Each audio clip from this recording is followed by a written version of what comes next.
Long before the horizon caught fire, there was only the quiet breathing of the sea. If you stood on the hills overlooking the great harbors in the fragile days of peace, you would see a mist clinging to the water, thick and white, like a blanket pulled over a sleeping child. Beneath that mist lay the steel garden. It did not grow from the earth with roots of wood and leaves of green, but rose from the deep waters in blooming arches of iron, brass, and dark, heavy metal. The towering cranes bowed their long necks like great herons fishing in the shallows. The sounds that drifted up to the hills were not the sounds of war, but of creation. The rhythmic, distant chiming of hammers against hulls floated on the breeze, soft and rhythmic, like the heartbeat of a new world waking up from a long, quiet dream. In those days, the shipyards were places of profound awe. To the men who walked among the dry docks, the sheer scale of what they were building was almost beyond comprehension. They were not merely constructing vessels, they were forging floating cities. They were pouring their lives, their sweat, and their quiet prayers into mountains of steel that would soon learn to swim. Think of an older shipwright, a man whose hands are mapped with the thick, tough calluses of a lifetime spent shaping wood and iron. In his youth, he built small fishing boats, vessels that smelled of cedar and rode the coastal waves with a gentle grace. Now, he stands in the shadow of a hull so vast it blocks out the morning sun. He presses his bare, withered hand against the cold iron of the ship's side. The metal is damp with the morning dew. It feels impossibly heavy, yet he knows that soon, it will float like a hollow reed on the open ocean. He feels a deep, swelling pride in his chest. This is the culmination of his life's work, a masterpiece of human hands. He smooths his thumb over a flush rivet, feeling the perfect, seamless union of the plates. But as the iron warms under his touch with the rising sun, a quiet, unnameable sorrow catches in his throat. He looks down at his hands, then up at the towering gray wall above him, and wonders where this magnificent creation will go. He wonders what storms it will face, what dark, uncharted waters it will be asked to cross. He has built this fortress to protect the people he loves, yet he cannot shake the lingering dread that he has also built a beautiful, tragic monument that will eventually carry them away from him. These floating fortresses were populated by boys and men from every corner of the home islands. Many of them were simple sons of farmers, young men who had grown up with the smell of wet earth and the sight of green terraces carved into the mountainsides. Until they arrived at the naval bases, many had never seen the ocean. To them, the sea was an abstract idea, a line drawn on the edge of a map. When they first stood on the shore and looked out at the endless, undulating blue, they were struck silent. The ocean was so wide, so utterly indifferent, and terribly beautiful. When these young boys stepped onto the decks of the great ships, they were entering a strange, metallic forest. The air smelled of sharp paint, heavy oil, polished brass, and the ever-present, biting salt of the sea spray. They slept in canvas hammocks strung up in long, crowded rows beneath the waterline. At night, in the belly of the ship, they could hear the water rushing past the hull, a constant, rushing whisper that reminded them they were suspended between the familiar sky and a dark, unfathomable deep. In the dim, amber light of the berthing compartments, long after the day's duties were done, you would find these young men writing letters home. They did not write of grand strategies or the shifting tides of empires. They wrote of small, grounding things. A young sailor sits cross-legged on his blanket, a small wooden board balanced on his knees, carefully dipping his brush into the dark ink. He pauses, listening to the gentle groaning of the ship as it shifts at anchor, and then presses the brush to the thin paper. He writes to his mother, telling her that the rice on the ship is plentiful, though it never quite tastes like the rice she cooks in the old iron pot at home. He tells her about the uniform he wears, how the dark wool feels heavy and proud on his shoulders, but how he misses the soft, worn cotton of his summer clothes. He writes to his younger brother, promising to carve him a small model of the ship from a scrap of pine he found in the carpenter's workshop. He asks if the cherry blossoms have fallen yet in their village, if the rains have been kind to the crops, if the dog still waits by the gate. Through the elegant sweeps of his calligraphy, he pours his love onto the page. But between the lines, in the empty, white spaces of the paper, there rests a quiet, hidden fear. He looks around at his friends, boys who share his food and his laughter, their faces illuminated by the soft glow of the hanging lanterns. They are strong, they are brave, and they believe in the invincibility of the steel walls surrounding them. Yet, when he seals the letter and lies back in his hammock, the rushing water against the hull sounds like a sweeping sigh. He knows that the ocean does not care about the thickness of their armor. He knows that once they sail beyond the horizon, they belong to the vastness.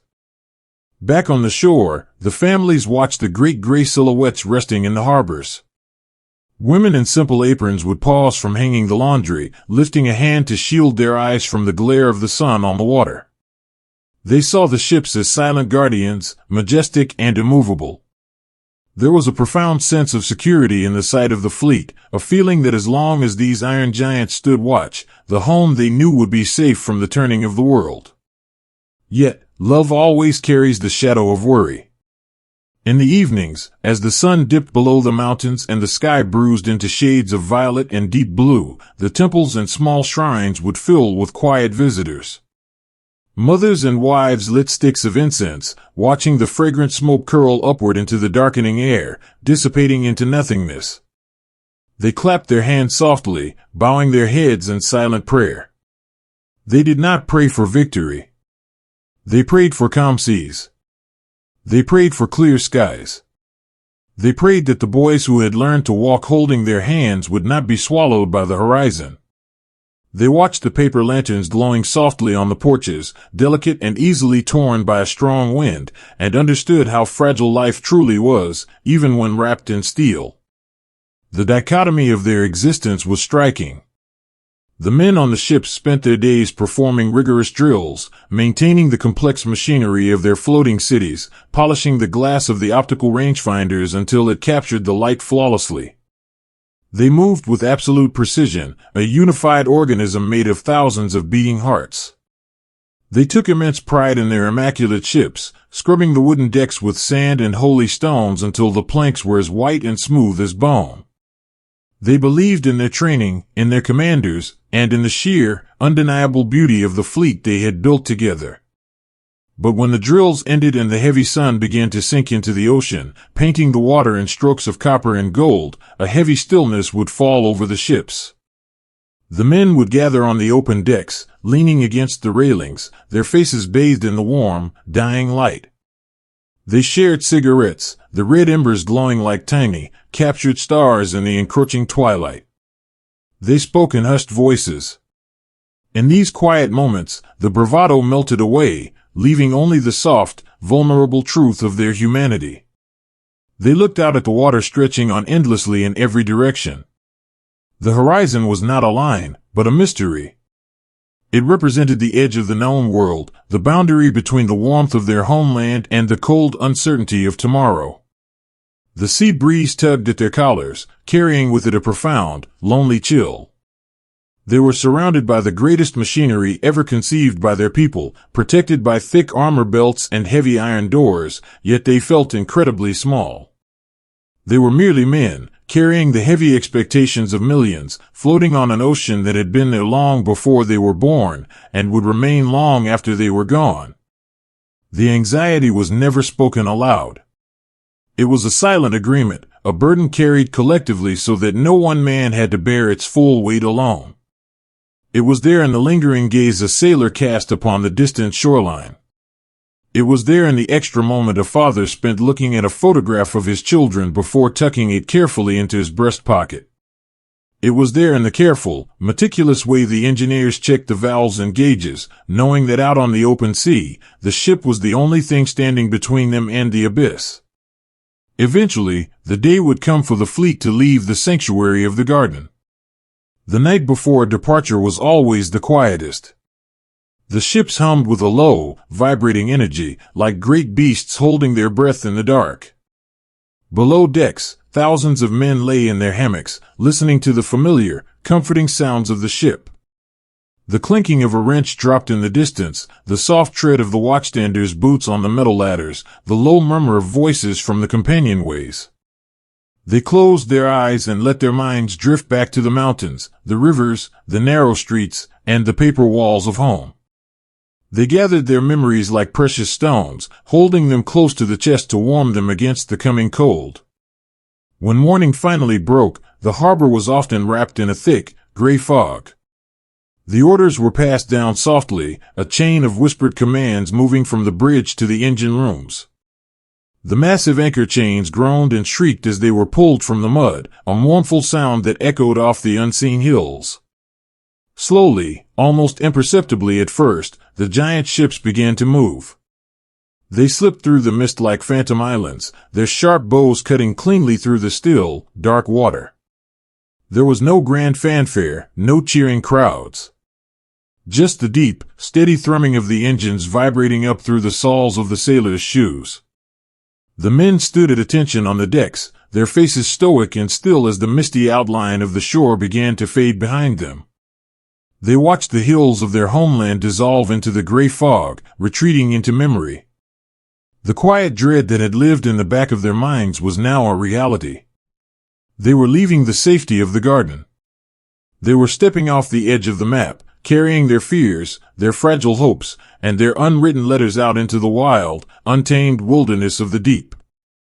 And as the mist closed in behind them, swallowing the wake of the great iron ships, the ocean simply breathed in and waited. There is a profound danger in lighting a solitary match when you are standing in the center of a vast, unyielding darkness. In the deepest, coldest months of the year, the great steel fleet moved silently into the northern mists. These were waters far from the warm, familiar shores of home, waters where the ocean rolled in heavy, gray swells that looked like moving mountains of slate. The wind that swept across the flight decks carried the bitter chill of ice, biting through thick wool coats and settling deep into the bones of the men who stood watch. For days, the fleet sailed in absolute, unbroken silence. There were no voices cast over the airwaves, no signals flashed between the towering masts. Even the sailors seemed to lower their voices to a whisper, as if the ocean itself were asleep and they were terrified of waking it. Below the heavy iron decks, in the cramped and dimly lit hangar bays, the air was thick with the scent of aviation fuel, grease, and the damp wool of winter uniforms.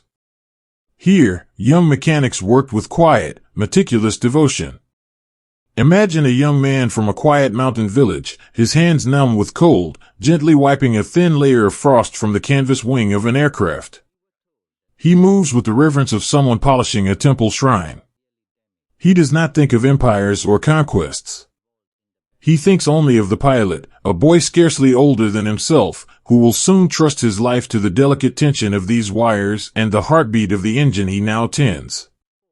The mechanic checks the oil, his frozen fingers aching with every turn of the wrench, driven by a simple, quiet love for the men he serves alongside. The night before the sky caught fire was entirely still. In the ready rooms, bathed in the soft, amber glow of shielded lamps, the pilots gathered. They drank small cups of hot green tea, wrapping their hands around the warm porcelain to chase away the chill. They wrote their final letters home.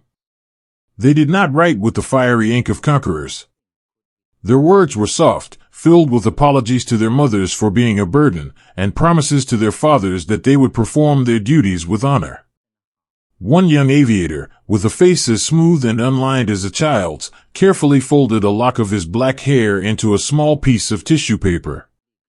He placed it in a wooden box, a quiet, heartbreaking substitute for a body that might soon be lost to the deep. There was no joy in his heart, only a heavy, serene acceptance of the autumn wind that was coming to strip the leaves from the branch. When the dawn finally broke, it was a pale, hesitant light.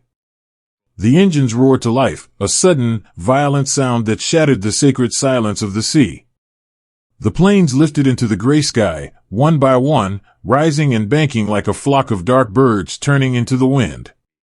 The men left behind on the decks watched them go until they were nothing more than specks of dust against the clouds, until the sound of their engines faded back into the eternal, rhythmic rushing of the waves. And then, the strike. It was a sudden, blinding flash of light across the ocean. A paper lantern, beautiful and bright, ignited and set adrift in the middle of a gathering storm. For a brief, fleeting moment, the light pushed back the darkness. The news of the strike rippled back to the home islands, carried on waves of sudden, breathless relief.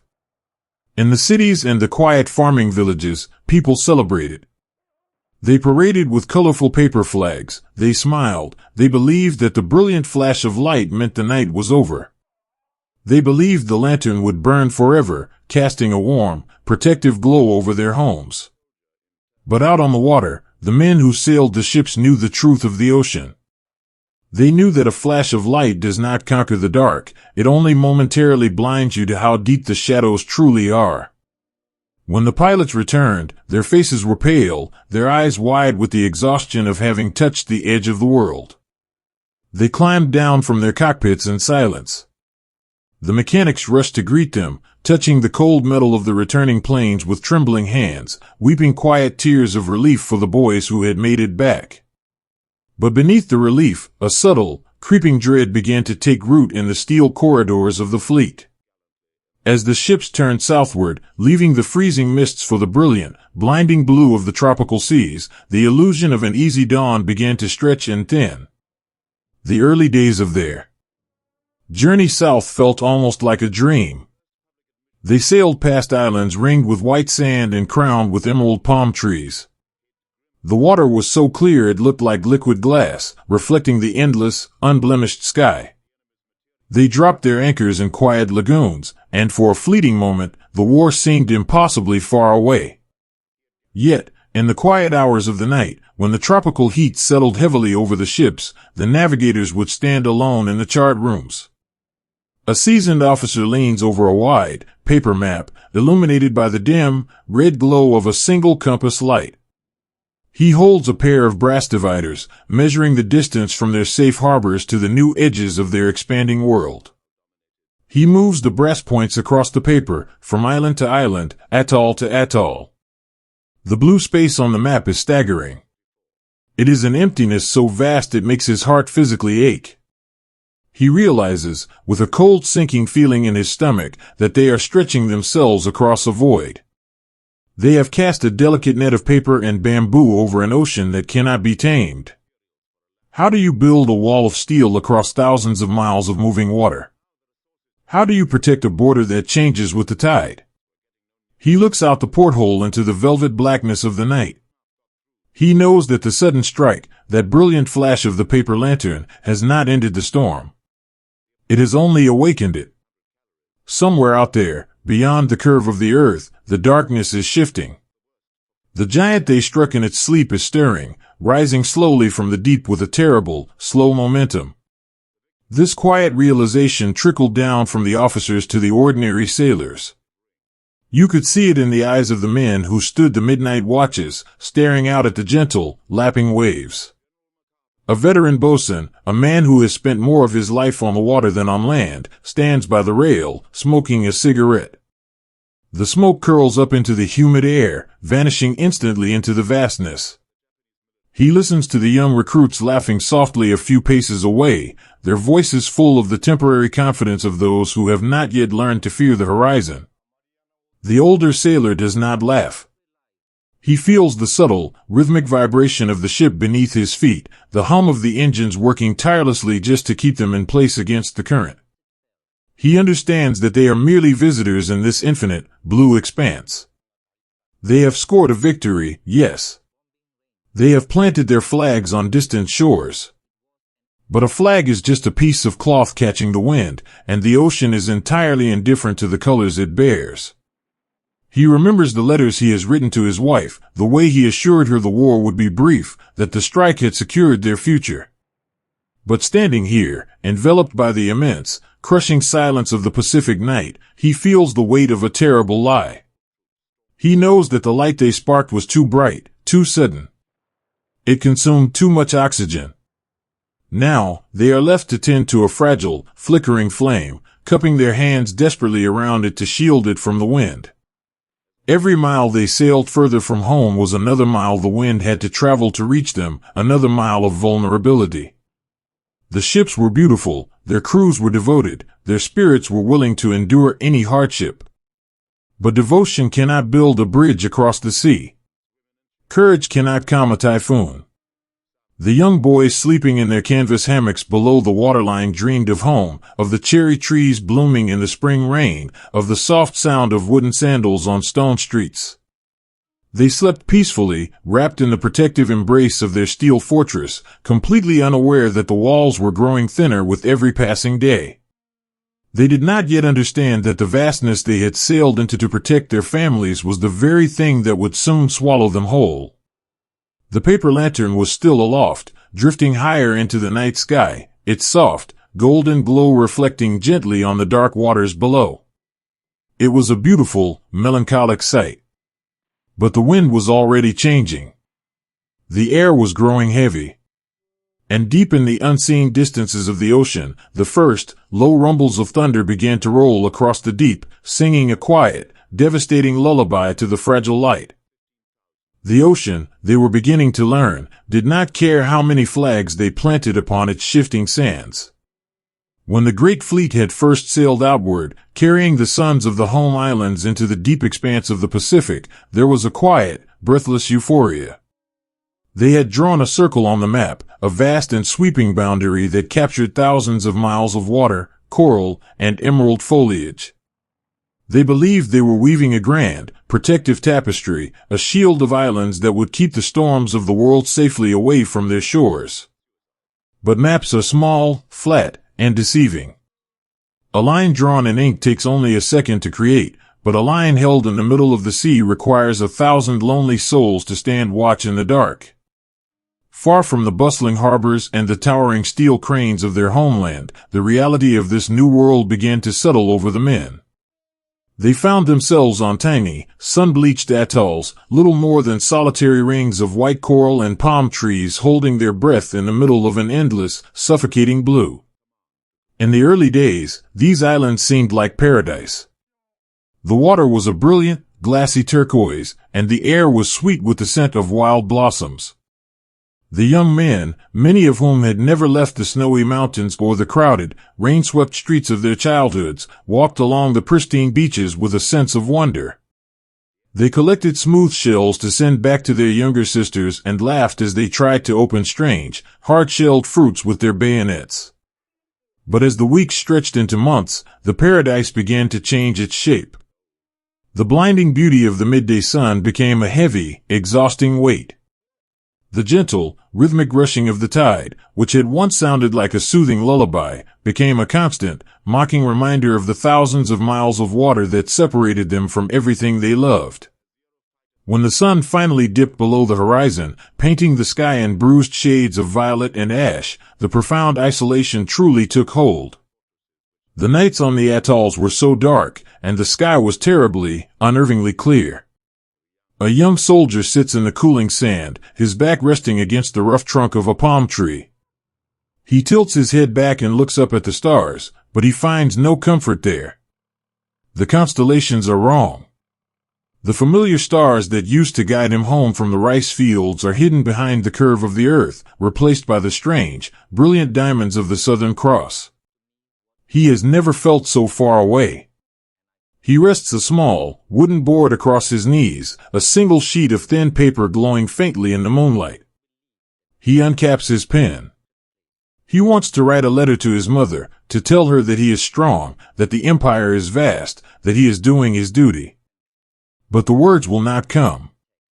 Instead, he thinks of the smell of roasting sweet potatoes in the winter, the soft, muffled sound of snow falling against paper windows, the gentle hum of his mother's voice as she mends his clothes. He touches the paper, his ink-stained fingers trembling just a little. He writes only of simple things.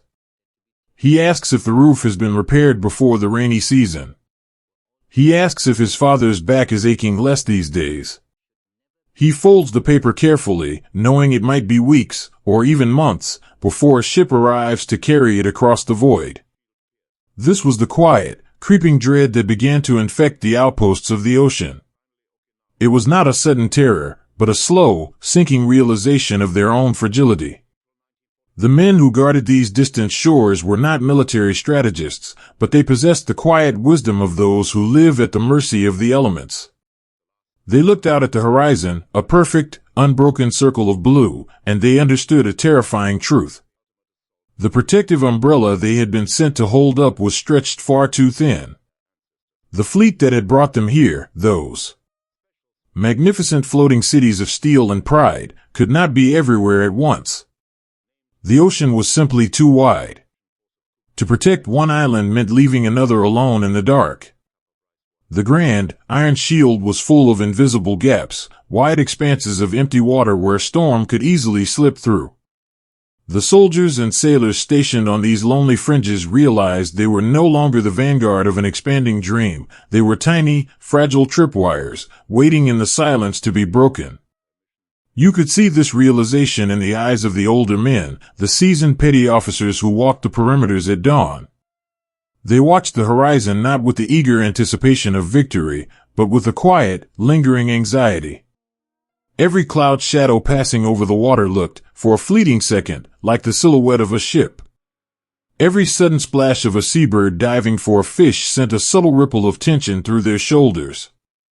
They were standing in the middle of an open plain, with no walls to hide behind, holding a paper lantern in the wind. The only tether that kept them connected to the world they knew was the rare, miraculous arrival of a supply ship. When the lookout would finally spot a mast breaking the horizon, a genuine, desperate joy would sweep through the camp. The men would wade out into the warm shallows, their dark uniforms soaked to the chest, just to be closer to the vessel as it dropped anchor. These ships were battered, their gray paint peeling and their hulls streaked with rust, exhausted from navigating the lonely, dangerous stretches of the sea. But to the men on the atolls, they were beautiful. They brought sacks of rice, tins of dried fish, and precious drums of fresh water. But more importantly, they brought the canvas bags of mail. The distribution of letters was a sacred, quiet ritual. Men would take their envelopes and retreat to solitary corners of the beach, seeking a private space to commune with ghosts. One sailor, a quiet man with kind, tired eyes, carefully opens a letter from his young wife. Out flutters a single, dried cherry blossom petal, pressed flat and delicate between the pages. It is brown and fragile now, having lost its vibrant pink color to the long, humid journey across the sea. He picks it up gently, letting it rest in the rough palm of his hand. For a moment, he closes his eyes. He can almost smell the damp earth of his village. He can almost feel the cool spring breeze that shook this petal from its branch. He holds the flower to his cheek, a silent tear slipping down his withered face. It is a moment of profound, heartbreaking beauty, a tiny fragment of home that makes the surrounding ocean feel infinitely larger and colder. Even the simple act of sharing a meal became a tender, solemn affair. A group of friends sits in a circle under the shade of a canvas tent, opening a rare tin of sweetened red beans sent from someone's family. They pass the tin around carefully, each man taking only a tiny spoonful, letting the familiar sweetness melt slowly on their tongues. They do not speak. They just look at one another, sharing a silent understanding of their shared isolation. They are brothers now, bound not just by duty, but by the quiet, aching homesickness that lives in all their hearts. As the sun begins to set once more, painting the lagoon in soft strokes of gold and crimson, the supply ship pulls up its anchor. The men stand on the shoreline and watch it go. They wave their hands until the ship is nothing more than a dark smudge against the dying light, until it slips beneath the curve of the earth, leaving them alone once again. The silence that follows the departure is heavy and profound. The night breeze picks up, rustling the palm fronds with a sound like dry paper rubbing together. The men return to their watches, looking out at the endless, undulating blackness. The euphoria of the early days is a distant memory now, washed away by the relentless tide. In its place is a quiet, stoic resilience. They know that the thread connecting them to their homes is incredibly long and incredibly fragile. They know that the shadows on the horizon are deepening, and that the ocean, vast and indifferent, is keeping its own secrets. They settle into the sand, pulling their thin blankets around their shoulders against the evening chill. They closed their eyes, holding the memories of cherry blossoms and snow-covered mountains close to their chests, seeking a fragile warmth in the cold, dark expanse. And as the waves lapped gently against the coral, singing their endless, whispering song, the men wait in the shadows of the thinning umbrella, knowing that the storm is no longer a question of if, but of when.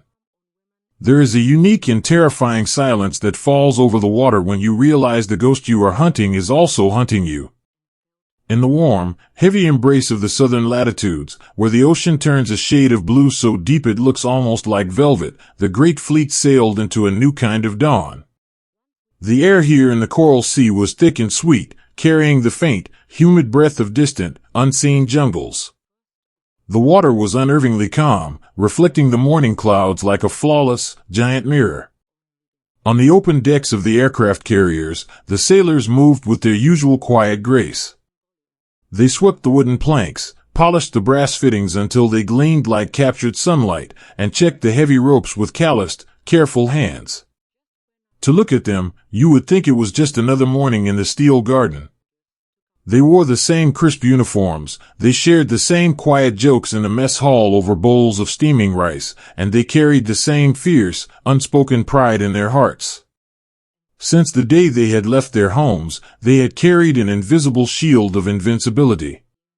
They believed, with the innocent certainty of youth, that their ships were floating fortresses, castles of iron that no storm and no enemy could ever truly break.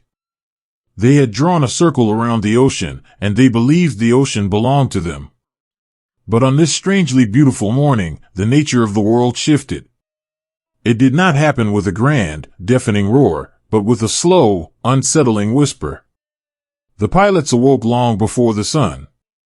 In the dim, red-lit corridors beneath the flight deck, they tied soft, white scarves around their necks, a gentle reminder of the silk spun in the quiet villages they had left behind. They smiled at the mechanics who handed them their leather helmets, sharing brief, wordless nods of gratitude. The mechanics, boys whose hands were forever stained with grease and oil, patted the cold metal flanks of the airplanes as if they were soothing anxious horses. They checked the wires, tightened the bolts, and whispered small, private prayers into the spinning propellers. When the planes finally roared down the wooden deck and lifted into the pale morning sky, the men on the ship watched them go. They watched the dark silhouettes form into neat, beautiful lines, rising higher and higher until they were swallowed by the distant, towering clouds. The sound of the engines slowly faded, melting into the vast, empty rushing of the wind. And then, there was nothing but waiting. This was a new kind of warfare, a strange and lonely duel fought entirely beyond the edge of the world. In the old days, battles were fought eye to eye. A sailor could stand at the railing and see the enemy ship rising over the horizon. He could see the flash of the cannons, he could measure the distance, he could brace his feet against the iron deck and know exactly where the danger lived. There was a terrible honesty in it. But here, in the vast expanse of the Coral Sea, the horizon was completely empty. The water stretched out in a perfect, unbroken circle of blue. The enemy was hundreds of miles away, hidden entirely behind the curve of the earth. For the men left behind on the ships, the waiting became a heavy, physical weight. A young cook stands by an open porthole in the galley, holding a wooden spoon. The air in the kitchen is hot and smells of sweet soy and boiling water. He looks out at the endless, glittering waves. He knows that somewhere out there, hidden in the sky, a storm of metal and fire is raging. But here, the sun is shining warmly on his face. The gentle breeze rustles his hair. The profound disconnect between the peaceful beauty of the morning and the deadly reality playing out above the clouds makes his stomach knot with a quiet, creeping dread. He realizes, for the first time, how terribly exposed they are. The great iron walls of his ship, which had always felt so solid, so unyielding, suddenly feel as fragile as a teacup resting on the edge of a table. If they can strike an enemy they cannot see, then the unseen enemy can also strike them. The ocean is no longer a protective moat keeping the world at bay. It is an open, shadowless plain, and there is nowhere to hide. Up on the bridge, the officers stand in absolute silence. They stare out the heavy glass windows, their hands clasped tightly behind their backs. They do not look at each other. They listen to the crackle of the radio, a frantic, distant symphony of static and hurried voices that drifts in and out of the ether. It sounds like ghosts talking in another room. They try to piece together the shape of the battle from these fragmented whispers, but the sky keeps its secrets. They are blind men, standing in a quiet room, waiting for a blow they cannot see coming. Hours pass. The sun climbs higher, beating down on the steel decks until they are almost too hot to touch. And then, the lookout calls out. The planes are returning. But as the distant specks grow larger, the joyful relief that usually sweeps over the ship catches in the sailors' throats. The beautiful, neat lines are gone. The formation is ragged, scattered like autumn leaves blown by a harsh wind. As the first plane descends toward the deck, the men can see the jagged holes torn through the canvas wings. The engine sounds wrong. It does not sing with a steady hum, but coughs and sputters, a painful, mechanical wheeze. The plane hits the deck hard, bouncing heavily before the arresting wire catches it with a violent snap. The mechanics rush forward, their boots pounding against the wood. A young mechanic, no more than 18 years old, runs toward the cockpit of a battered fighter. His heart is hammering against his ribs. He reaches up, his hands trembling, to help the pilot slide back the shattered glass of the canopy. The pilot does not smile. His face is pale, drawn tight with an exhaustion so deep it seems to have aged him a dozen years in a single morning. He slowly hands the mechanic a small, folded map, stained dark with oil and something else, something the mechanic tries not to look at. The pilot climbs down, his boots heavy on the deck, and walks away without a word, staring straight ahead at a horizon only he can see. The mechanic turns back to the plane. He runs his hand over a line of bullet holes stitched across the metal fuselage. The metal is still hot. He touches the jagged edge, feeling the violence that happened so far away, brought back here to their quiet, floating home. He looks down the flight deck. Other planes are landing, some trailing thin ribbons of black smoke that drift lazily into the blue sky. But there are gaps. Empty spaces in the sky where friends, brothers, and quiet young men with pockets full of letters should have been. The mechanics stand by the empty spots on the deck, looking up at the clouds, waiting for an engine roar that will never come. A quiet, profound grief settles over the ship, falling soft and heavy like snow. There is no shouting, no dramatic wailing. Just the gentle, rhythmic sighing of the ocean against the hull, and the soft clinking of tools as the men slowly, methodically, begin to repair the broken machines. That evening, beneath a spectacular sunset of crushed velvet and gold, the mood below decks is forever altered. The invincibility is gone. It has not been shattered, but it has cracked, a long, quiet fracture running through the heart of the fleet. In the dim amber light of the berthing compartment, a young navigator sits on his thin mattress. He is writing a letter to his older sister. He dips his brush into the ink, pausing to watch a bead of dark liquid swell and drop into the well. He does not write about the battle. He does not write about the planes that did not return. The censors would not allow it, and even if they did, he would not know how to explain the sudden, terrifying vastness of the sky. Instead, he writes about the water. He tells her that the coral sea is beautiful, but it is too quiet. He tells her that he misses the sound of the wind moving through the bamboo groves behind their family home, because the bamboo bends with the wind, but the ocean only swallows what falls into it. He writes, with a hand that shakes just slightly, that he realizes now how small he is. He is just a boy in a metal box, floating in an endless dark, waiting for a storm he will never be able to see coming. He folds the letter, smoothing the crease with his thumb. He lies back in his hammock, staring up at the low steel ceiling just inches above his face. Around him, the other men are silent. Some are reading old letters, others are simply closing their eyes, listening to the rushing water. They are all thinking the same thing. The garden of steel is vulnerable. The horizon is not a boundary that protects them, it is a curtain hiding an unseen hand. As the ship sails onward through the velvet night, moving gracefully over the dark, unscarred surface of the coral sea, the men sleep a little lighter. They listen to the gentle hum of the engines, the creak of the iron, and the whispering waves, wondering what unseen ghosts are waiting for them just beyond the curve of the earth. It takes only a handful of minutes for an empire of steel to become a memory drifting on the tide. If you had been there on that fateful morning, you would have seen a dawn of unparalleled beauty. The sun rose over the vast, central expanse of the Pacific, painting the scattered clouds in soft hues of peach, lavender, and a brilliant, blinding gold. The ocean was calm, breathing in long, slow swells that barely rocked the great ships.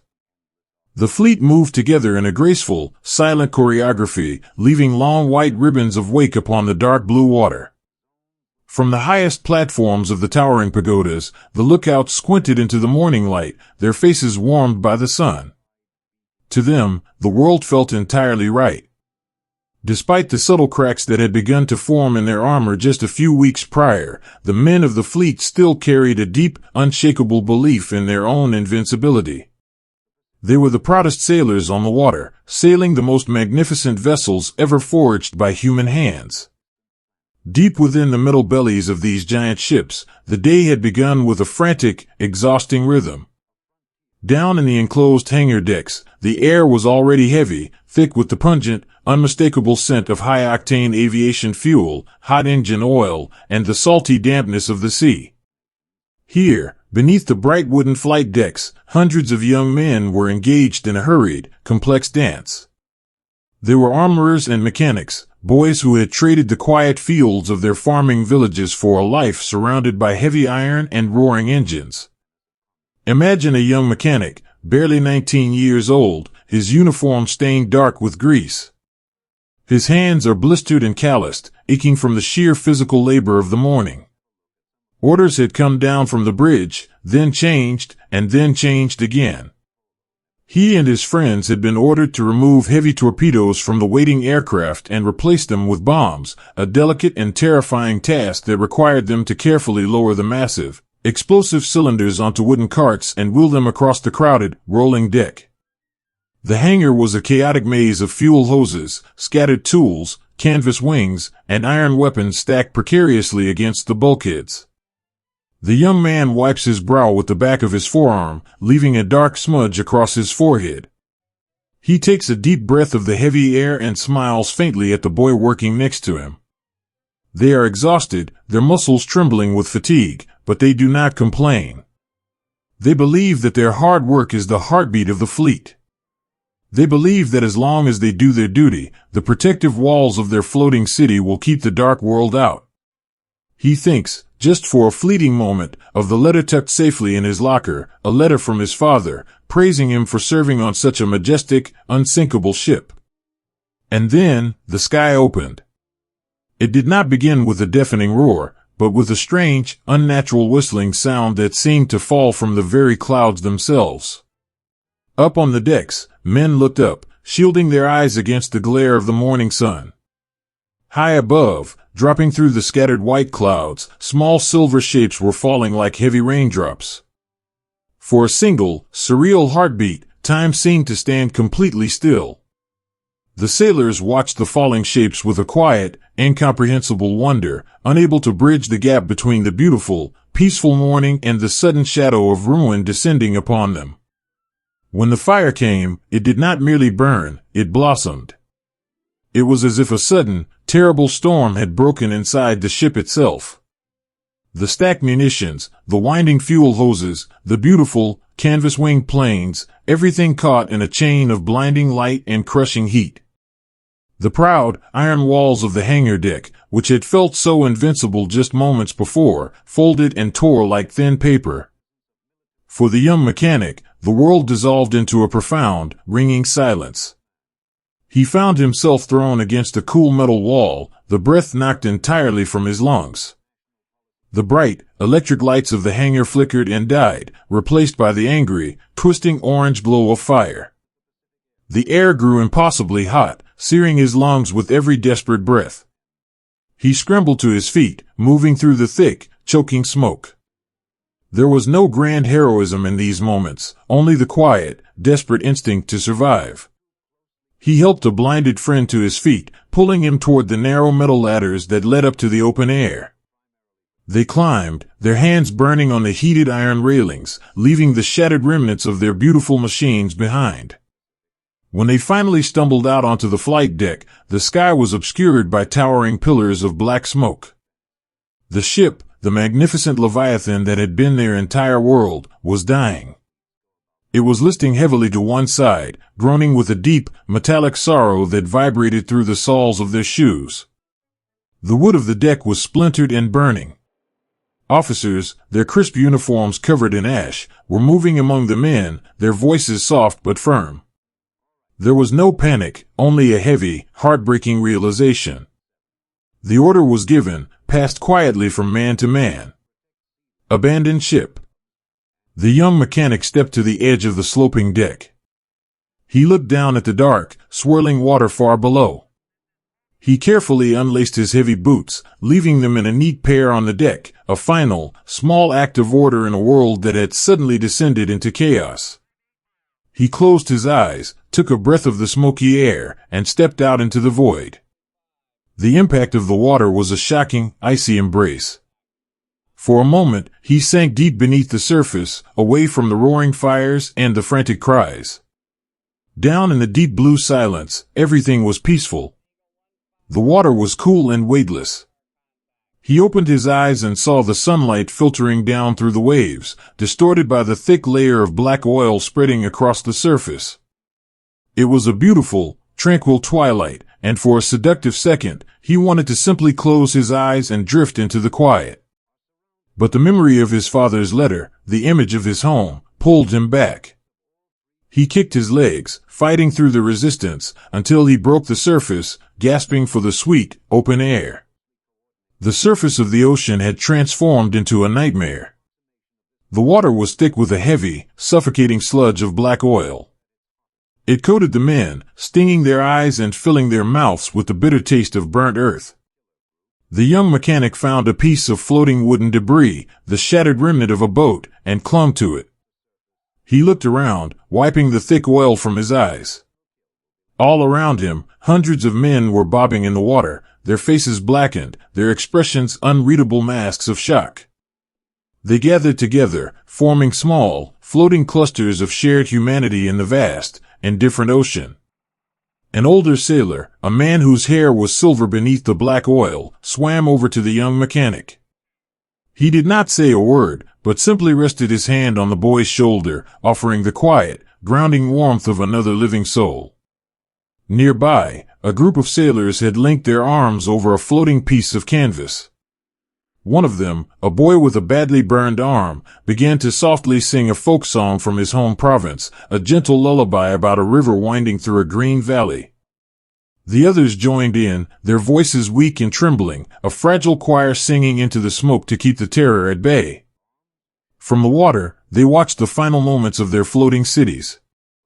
The great ships, engulfed in flames, were slowly surrendering to the sea. There was a profound, unbearable grief in watching them sink. These vessels were not just machines of war, they were homes. They held the sailors' photographs, their unfinished letters, their private journals, and their quietest dreams. As the massive steel bows tipped toward the sky and then slipped silently beneath the waves, a collective, heavy sigh seemed to pass through the men in the water. The protective umbrella was gone. The steel garden had been swallowed by the dark. Hours passed. The sun began its slow descent, turning the sky into a bruising canopy of purple and dull red. The ocean grew colder, seeping deep into the bones of the survivors. Just as the shadows began to stretch long across the water, the silhouette of a rescue ship appeared on the horizon. Small boats were lowered, moving carefully through the debris and the slick oil. The rescue was a quiet, solemn affair. Strong hands reached down into the water, grabbing the slick, trembling arms of the survivors, pulling them up from the deep. When the young mechanic was finally hauled onto the wooden deck of the destroyer, his legs gave way. He collapsed against the cold iron bulkhead, shivering uncontrollably. A crewman wrapped a thick, rough-wool blanket around his shoulders. The blanket smelled of mothballs and dry salt, but to the boy, it was the most comforting scent in the world. Someone placed a small tin cup of hot, plain water into his dark, trembling hands. He brought the cup to his lips, feeling the warmth spread down into his freezing chest. He looked down the length of the narrow deck. It was lined with survivors, all of them wrapped in identical blankets, all of them staring silently at the empty horizon. There was no joy in their survival, no celebration of life. The officers sat next to the newest recruits, all ranks and divisions washed away by the great leveling force of the ocean. They looked at each other with haunted, exhausted eyes, sharing a heavy, unspoken truth. The invincibility of their fleet had been an illusion, a beautiful dream from which they had been violently awakened. The tide had not merely turned, it had rushed out, leaving them stranded on a dark and lonely shore. As the rescue ship turned its bow toward home, carrying the broken remnants of a shattered pride, the young mechanic rested his head against the cold steel wall. He listened to the gentle hum of the ship's engines, a sound that used to bring him comfort. But now, it only reminded him of the vast, terrifying emptiness of the sea. The light of their great empire had reached its apex and burned itself out in a matter of minutes. The sun slipped completely below the horizon, plunging the ocean into a deep, starless night. For the men wrapped in their damp blankets, shivering in the tropical heat, they knew that the dawn was very, very far away. It was 5 minutes to midnight, and the long, unforgiving darkness had finally arrived. There is a darkness so thick it breathes, hiding not just the stars, but the very hope of morning. Far from the open, rolling majesty of the Central Ocean, the world narrowed into a suffocating corridor of water and wood. Here, the endless blue was swallowed by the deep, bruised greens of the Jumble Islands. It was a place where the earth seemed to be forever sweating, exhaling a heavy, sweet scent of wet soil, rotting vines, and crushed orchids. To the men of the great fleet, who had been raised to revere the clean, sweeping lines of the sea and the crisp salt air, this new theater felt like descending into a beautifully terrifying underworld. On the shores of these tangled, emerald islands, thousands of young soldiers waited in the shadows. They had arrived with flags and songs, but the jungle had quickly silenced them. Now, they were ghosts dressed in the fading, ragged remnants of their uniforms. A young infantryman sits with his back pressed against the damp, mossy trunk of a banyan tree. The canopy above is so dense that even at midday, only thin, watery shafts of light pierce the gloom. He is shivering, though the air is as hot and heavy as a steam bath. The fever has been with him for days, painting his dreams with vivid, aching memories of the snow falling on the tiled roofs of his village. He pulls his knees to his chest, listening to the eternal, maddening symphony of the jungle, the clicking of unseen insects, the sudden shriek of a bird, the heavy, rhythmic dripping of water from the broad leaves. He is so terribly hungry. The gnawing ache in his stomach has faded into a dull, constant hollowness. He looks through the dense foliage toward the narrow strip of black sand beach, and beyond it, to the dark, churning water of the strait. He knows that his survival, the very breath in his lungs, depends on the ocean. He prays to the water, whispering soft, desperate words into the humid air, asking the sea to bring the iron ships back to him. And out there, beyond the horizon, the ships were coming. But they were no longer the magnificent, towering leviathans that had sailed so proudly from the home islands. The great battleships and graceful carriers were too large, too slow, and too precious to risk in these narrow, treacherous waters. Instead, the burden fell to the greyhounds of the fleet, the sleek, narrow destroyers. They were built for speed and escort, not for carrying cargo, but necessity had transformed them into desperate beasts of burden. The sailors called these nightly runs the transport of sorrow, moving only under the protective cloak of absolute darkness.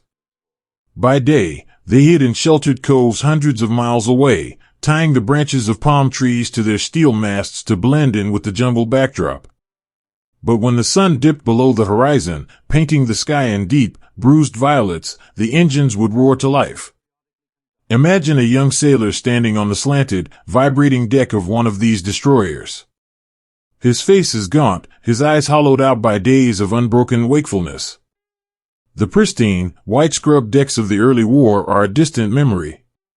The ship is scarred, her paint peeling in long strips, her iron flanks streaked with red rust and dried salt. The air around him does not smell of polished brass, but of unwashed wool, cold sweat, and the pungent odor of the jungle that seems to cling to the very metal of the ship. He and his crewmates move like sleepwalkers through the gloom. Every spare inch of the destroyer is covered in supplies. There are no proper wooden crates or neatly stacked pallets. They have resorted to filling empty metal oil drums with raw rice, dried seaweed, and whatever medicine they can spare. The young sailor kneels beside one of these heavy iron drums, his rough hands checking the thick hemp rope tied around it. He pauses, resting his forehead against the cool metal of the barrel. He knows exactly who this food is for. He has a cousin, a quiet boy who used to help him catch dragonflies in the summer, stationed somewhere in that impenetrable green hell. The sailor takes a small, folded piece of oiled paper from his pocket. Inside is a handful of hard sugar candies he has saved from his own meager rations. He carefully slips the small package beneath the tight ropes of the drum, hoping, against all reasonable odds, that the ocean will carry this tiny, sweet comfort to his cousin's hands. It is a foolish hope, but in the crushing dark, foolish hopes are the only things that keep the heart beating. As the ships enter the narrow straits, a profound, terrifying silence falls over the crew. The engines are muffled, reduced to a low, throbbing hum that vibrates up through the soles of their boots. No one speaks. No lights are permitted. Even the glow of a cigarette ember could invite sudden, catastrophic ruin from the unseen watchers in the dark. The navigators stand on the open bridge, their eyes burning as they strain to read the shadows. The water here is treacherous, filled with hidden coral reefs that can tear the bottom out of a steel ship in a heartbeat. They navigate by the faint, silver outlines of the mountainous islands that loom on either side like sleeping giants. The tension is a physical weight, pressing down on the chests of the men until it is hard to draw a full breath. They are surrounded by enemies, the jagged reefs below, the lurking submarines in the deep, and the metal birds that will surely fill the sky the moment the sun returns. The exhaustion is a living, breathing companion. A gunner's mate stands behind the cold steel of his weapon, his arms wrapped around his own torso to keep off the midnight chill. He has not slept in a bed for weeks. His eyes are so heavy they feel bruised, and his mind plays cruel tricks on him in the dark. He sees the white crests of waves and thinks they are the wakes of incoming torpedoes. He hears the wind whistling through the rigging and thinks it is the sound of falling bombs. He bites his lip until he tastes copper, just to ground himself in the waking world. He looks at the boy standing next to him, a teenager whose hands are trembling slightly on the ammunition belt. The older sailor reaches out, placing a steadying hand over the boy's trembling fingers. No words are exchanged. In the absolute dark, a simple touch is a profound anchor. When they finally reach the waters off the island, there is no time to drop anchor, no time to launch the small boats. The sky is already beginning to lighten in the east, the blackness softening into a dangerous, pale gray. The orders are passed in frantic, urgent whispers. Release the drums. The men heave the heavy iron barrels over the side of the ship. They hit the dark water with heavy, echoing splashes, throwing up geysers of white foam that glow briefly with bioluminescence. The sailors work with desperate, aching muscles, pushing drum after drum into the sea. They tie the ropes together, hoping the barrels will float on the tide and wash ashore, praying the currents will be kind. It is an agonizing way to deliver salvation. The young sailor watches his barrel, the one with the hidden sugar candies, bob in the churning wake of the ship. He knows that many of these drums will sink to the bottom. Others will drift out into the open ocean, lost forever. And some, perhaps, will reach the sand, only to be found by the enemy. The sheer inefficiency, the tragic waste of their desperate efforts, brings tears of frustration to his eyes. But he wipes them away quickly, leaving a smear of dark grease across his cheek. They are doing all they can. They are bleeding themselves dry to keep the men in the jungle alive just one more day. There is no time to linger, no time to look for a signal from the shore. The dawn is a merciless hunter. The telegraph on the bridge rings sharply, and the engines roar to a deafening, frantic pitch. The destroyers lean hard into a turn, their propellers biting deep into the water, churning the sea into a frothy white road as they flee. The sailors collapse against the bulkheads, their chests heaving, their hands blistered and raw from the ropes. They do not cheer. There is no victory in this retreat, only the hollow relief of having survived another night. They watch the Emerald Island shrink in the distance, slowly swallowed by the morning mist. They know that beneath those trees, men are waking up, wading into the surf with hollow eyes and trembling legs, searching the waves for the iron drums. As the sun breaks over the horizon, painting the sky in glorious, heartbreaking shades of gold and pink, the ships race toward the safety of the northern shadows. The men do not go below decks to their hammocks, they simply lie down on the hard, vibrating steel of the open deck, using coils of thick rope or folded canvas for pillows. They close their eyes, their faces turned away from the brilliant light. They are so incredibly tired. The war here is not a grand clash of titans, but a slow, grinding erosion of the soul. It is the rust eating the iron, the jungle eating the flesh, and the dark water swallowing their desperate offerings. They are caught in a relentless cycle, bound to the rhythm of the dying moon. As the young sailor finally drifts into a restless, exhausted sleep, the ocean simply carries them forward, indifferent to their quiet heroism, indifferent to their profound sorrow, keeping the secrets of the green hell buried deep beneath its gentle, rolling waves. There is a gentle melancholy in watching a flower fall to the earth before it has truly had the chance to bloom. Far away from the endless, rolling swells of the southern oceans, tucked safely into the quiet, rolling green hills of the home islands, lay the training airfields. In the early days, these were places of immense pride and unhurried perfection. They were surrounded by ancient pine trees that swayed softly in the mountain breezes, and the air always smelled faintly of sweet cedar and the clean, sharp scent of rain.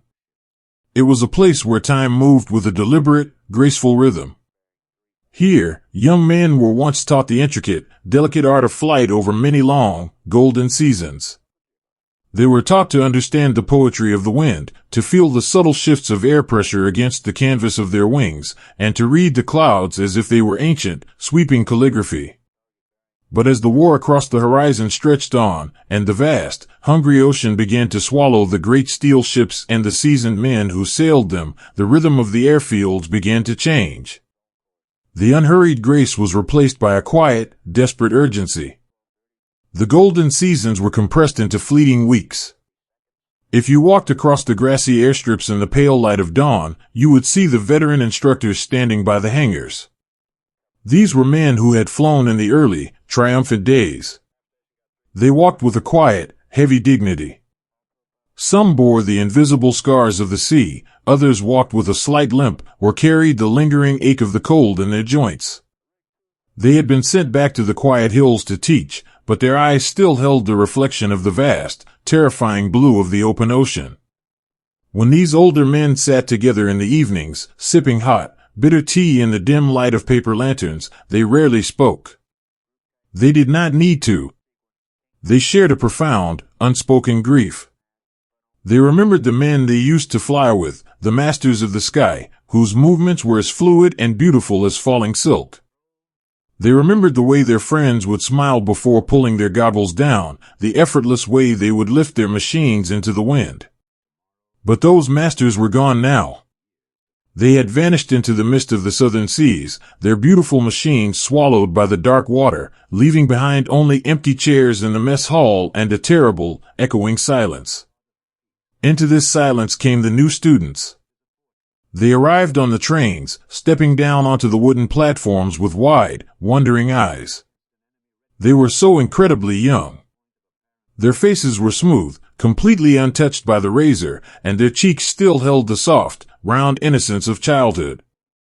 When they were handed their leather flight helmets and heavy canvas suits, the garments swallowed them. They looked like small boys playing dress-up in their father's clothes. They carried themselves with an eager, nervous energy, desperate to prove their bravery, desperate to serve the Empire, and completely unaware of the heavy, cold reality of the ocean that awaited them. For the aging instructors, looking into the bright, eager eyes of these children was the heaviest burden of all. A seasoned pilot, his face lined by the sun and the wind, stands on the edge of the grass runway. He watches a young boy, no more than 17 years old, climbing clumsily into the cockpit of a training plane. The boy trips over the wing root, his face flushing deep red with embarrassment as he quickly rights himself and forces a brave, trembling smile. The instructor smiles back, a gentle, reassuring curve of the lips, but his heart aches with a profound, unbearable sorrow. He knows that flight is not something that can be rushed. It is a relationship between the human spirit and the sky, built on patience and deep understanding. But there is no time for understanding anymore. The fleet is bleeding, the protective umbrella is tearing, and the sky demands to be filled. The instructor must take these boys, who should be sitting in quiet classrooms reading poetry or helping their fathers harvest the autumn rice, and turn them into weapons before the leaves change color. The days are long and filled with a frantic, breathless energy. The sky above the green hills hums constantly with the sound of struggling engines. The instructors sit in the rear cockpits, their hands hovering near the duplicate controls, watching as their young students grip the flight sticks with white-knuckled terror. They feel the plane shudder and stall, they feel the rough, bouncing landings that shake the teeth in their skulls, and they swallow their frustration. They do not yell. They speak in calm, measured voices through the speaking tubes, guiding the frightened boys back to the earth with the patience of fathers teaching their sons to ride a bicycle. But it is in the quiet, shadowed hours of the night that the true weight of their task settles over the airfield. The barracks are long, wooden buildings that creak softly in the wind. Inside, the young boys sleep in long rows of narrow beds. An instructor walks softly down the corridor, his footsteps completely silent on the polished wooden floorboards. The air is cool, smelling of damp earth and sleep. As he passes one of the doorways, he sees a faint, amber glow. He pauses, looking inside. A young student is sitting cross-legged on his blanket, a small candle flickering on an overturned wooden crate. The boy is holding a writing brush, his head bowed close to the thin paper. The instructor knows exactly what the boy is doing. He is writing to his mother. He knows that the boy is not writing about the mechanics of the engine or the angle of a dive. The boy is writing about the sweet taste of the red bean buns they had for dinner. He is writing about how beautiful the mountains look when the morning mist rolls through the pines. He is promising his mother that he is eating well, that he is wearing the warm socks she knitted for him, and that he will make her proud. The boy pauses, rubbing his tired eyes with the back of his hand, fighting back the homesickness that rises in his throat like a sudden tide. The instructor stands in the shadows, his own throat tight with emotion. He wants to step into the room. He wants to sit beside the boy, put an arm around his fragile shoulders, and tell him that it is okay to be afraid. He wants to tell him that the ocean is too vast, that the sky is too cold, and that he should pack his bag and go back to his village before it is too late. But duty is an iron chain that binds them all. The instructor can only watch, silently, as the boy folds the letter and blows out the candle, plunging the room back into the dark. Before the instructor moves on, he notices another boy in the bed nearest the door. The boy is shivering, his thin blanket having slipped down to his waist in the restless turning of sleep. The instructor steps lightly into the room. He reaches out with careful, weathered hands, taking the edge of the blanket and pulling it gently up over the boy's shoulders, tucking it softly beneath his chin. The boy sighs in his sleep, his face relaxing into a peaceful, dreaming calm. The instructor stands over him for a long moment, offering a silent, desperate prayer to the ancestors to watch over these fragile blossoms. Eventually, the rushed weeks evaporate, and the day of departure arrives. The mornings are growing colder now, and a thick, white frost clings to the blades of grass on the runway. The departing students line up in front of their aircraft. They look different than they did when they arrived. The innocent eagerness has been replaced by a quiet, stoic resolve, but beneath the surface, the frightened children still remain. They are wearing their pristine, white silk scarves, tucked neatly around their necks to ward off the biting chill of the high altitudes. The instructors walk down the line. It is a slow, agonizing procession. There are no grand speeches. There is no triumphant music. There is only the soft sound of boots on the frosted grass and the quiet murmur of the wind. The veteran instructor stops in front of the boy he had watched writing the letter in the dark. The boy stands rigidly at attention, his eyes fixed straight ahead, but his lower lip is trembling just slightly. The instructor reaches out. He does not offer a formal salute. Instead, he reaches for the boy's white silk scarf. He adjusts the knot, his rough fingers brushing against the boy's cold cheek.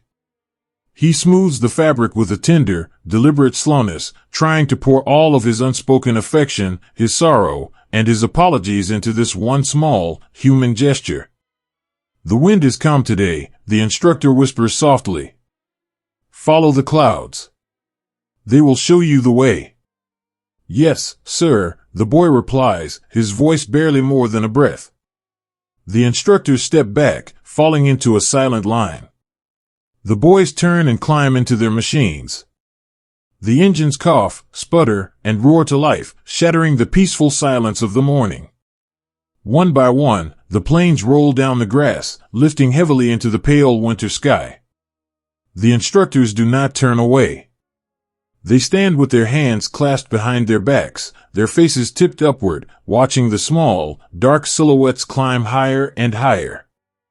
They watch until the planes become nothing more than specks of dust against the clouds. They watch until the sound of the engines fades completely, swallowed by the vast, indifferent expanse of the sky.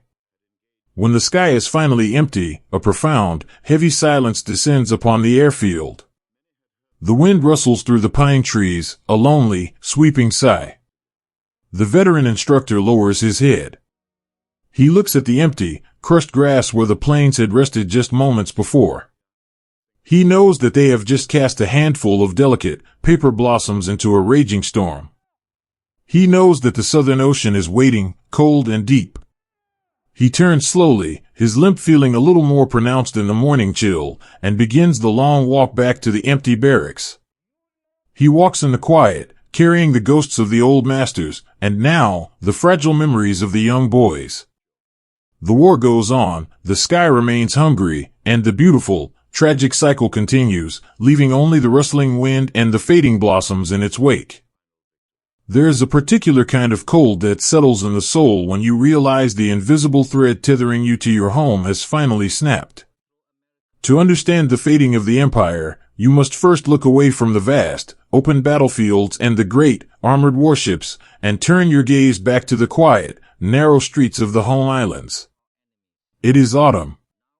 The maple leaves are turning a brilliant, heartbreaking crimson, falling gently onto the damp slate roofs and the quiet temple gardens.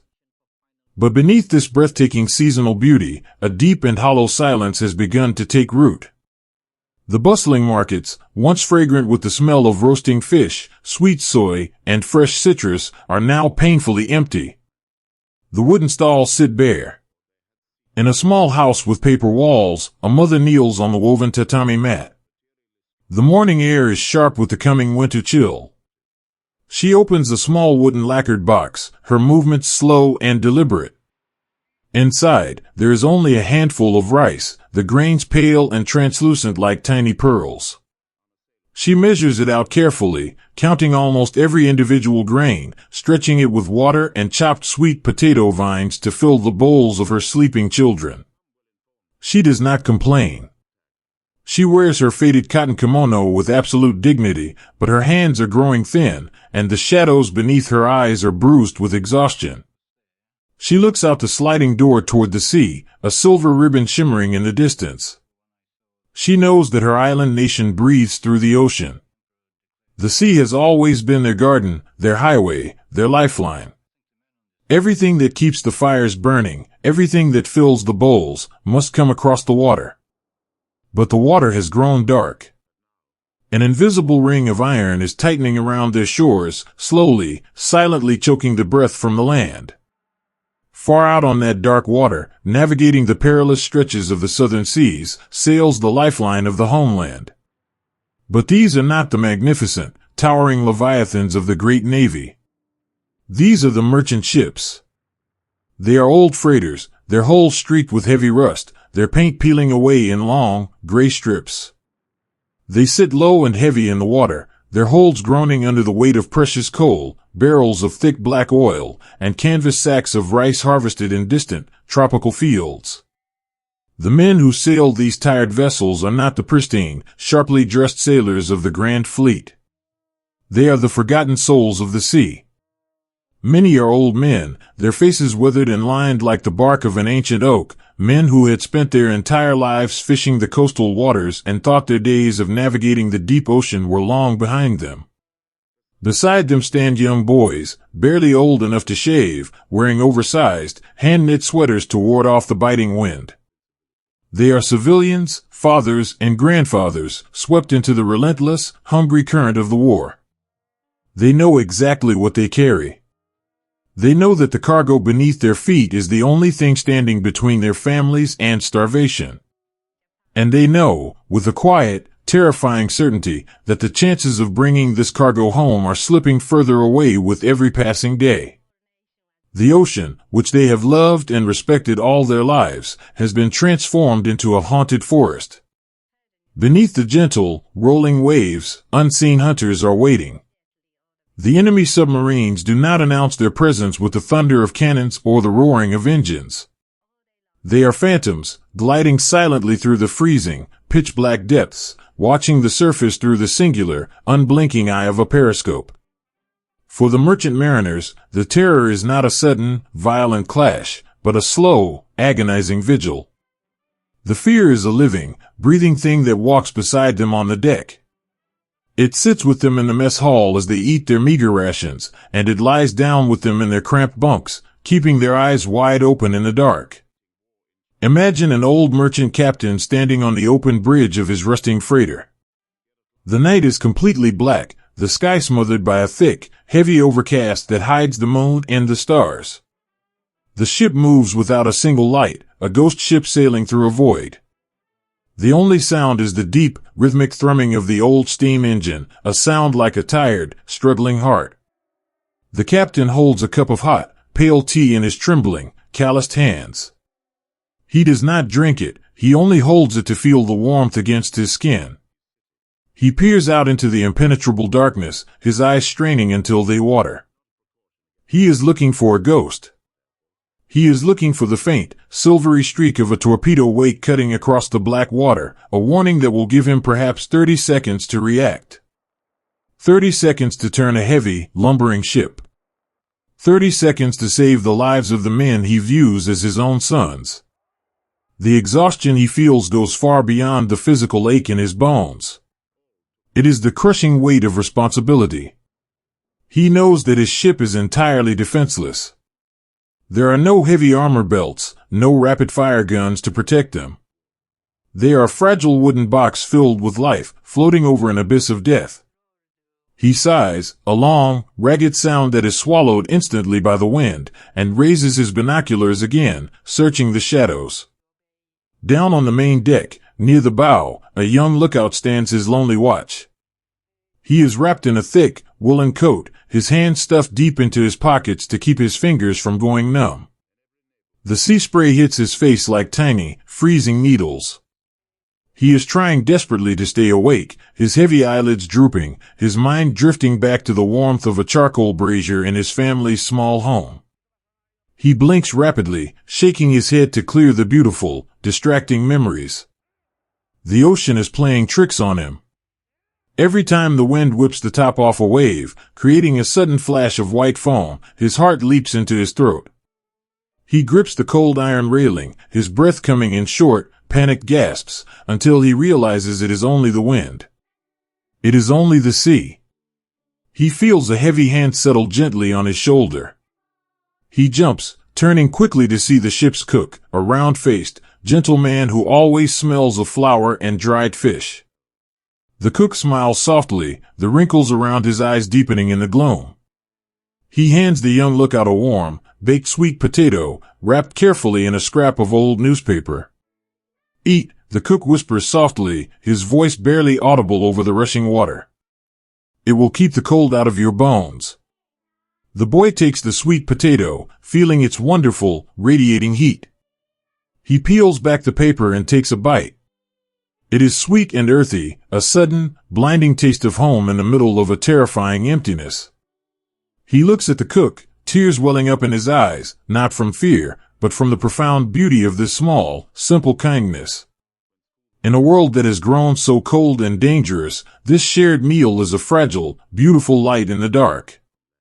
"Do you think we will make it?" the boy whispers, his voice trembling just slightly. The cook looks out at the black ocean, his expression calm and unreadable. He reaches out and gently pats the boy's shoulder again. "We sail," he says simply. "We bring the rice closer to home. That is all we can do. The rest belongs to the tide." This was the quiet heroism of the merchant fleet. They were not driven by the promise of medals or the glory of conquest. They were driven by love. They sailed into the teeth of the iron ring, fully aware of the invisible daggers waiting below, simply because they knew their children were hungry. Every nautical mile gained was a triumph of the human spirit over overwhelming, paralyzing dread. But devotion, no matter how pure, cannot turn away steel. Slowly, systematically, the lifeline was cut. The men on the freighters would sometimes see the tragedy unfold on the horizon. In the pale light of dawn, they would spot another merchant ship, a sister vessel sailing a few miles away. And then, without warning, the sea would simply erupt. A dull, heavy thud would echo across the water, a sound felt in the chest more than heard. The men would watch in horrified silence as the distant ship broke apart, the heavy cargo dragging it down into the deep in a matter of minutes. There was no time to lower boats, no time to scream. There was only the sudden, violent rupture of the water, and then, a profound, eerie calm as the ocean swallowed the ship whole, leaving nothing behind but a slick of black oil and a few pieces of floating wood. The surviving ship could not stop. To stop was to invite their own doom. The old captain on the bridge would close his eyes for a brief moment, whispering a silent prayer for the souls of his brothers sliding down into the cold dark. Then, he would grip the telegraph, ordering the engines full ahead, sailing past the watery grave of his friends, his heart breaking with the knowledge that there was simply nothing he could do. Back in the home islands, the days grew shorter, and the winter winds began to howl through the narrow streets. The mother in the quiet house with the paper walls went to the market again. The stalls were still empty. The harbor, which used to be crowded with the rusty, beautiful shapes of the returning freighters, was still and vacant. She stood by the water's edge, her thin shawl pulled tight around her shoulders, looking out at the gray, unbroken horizon. She did not know that 1,000 miles away, a ship carrying the rice she needed was resting quietly on the ocean floor, its tired engines finally still. She did not know that the young boy with the oversized sweater and the kind, round-faced cook were sleeping peacefully in the deep blue silence. She only knew that the ocean, which had always been their mother, had suddenly become a wall. The iron ring had closed entirely, unseen but deeply felt in the hollow stomachs and the quiet, desperate prayers of the people. The bridge was broken. The home islands were alone. And as the snow began to fall, dusting the quiet temples and the empty harbors in a blanket of pure, freezing white, the fading empire could do nothing but wait for the long, inevitable night.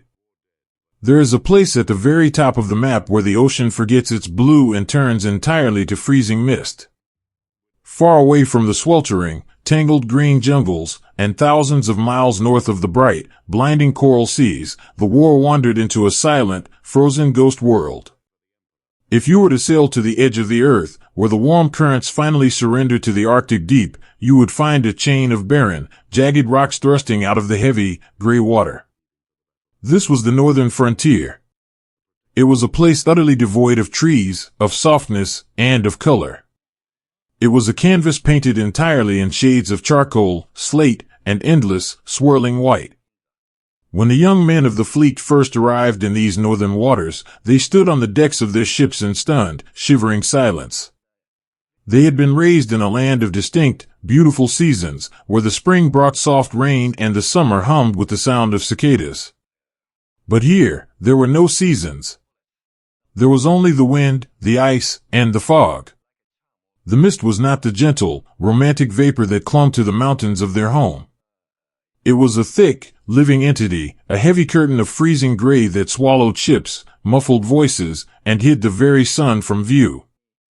The ships that carried them to these desolate shores could not stay long. The sea itself was hostile, a freezing, churning expanse that sought to crush the iron hulls against the hidden, jagged reefs. As the transports pulled up their anchors and turned their bows back toward the south, vanishing slowly into the impenetrable white curtain, the men left behind on the rocky beaches felt a profound, terrifying isolation settle into their bones. They watched the shadows of the ships dissolve, and they knew, with a quiet, sinking dread, that they were now tethered to the rest of the world by an incredibly thin, incredibly fragile thread of ice.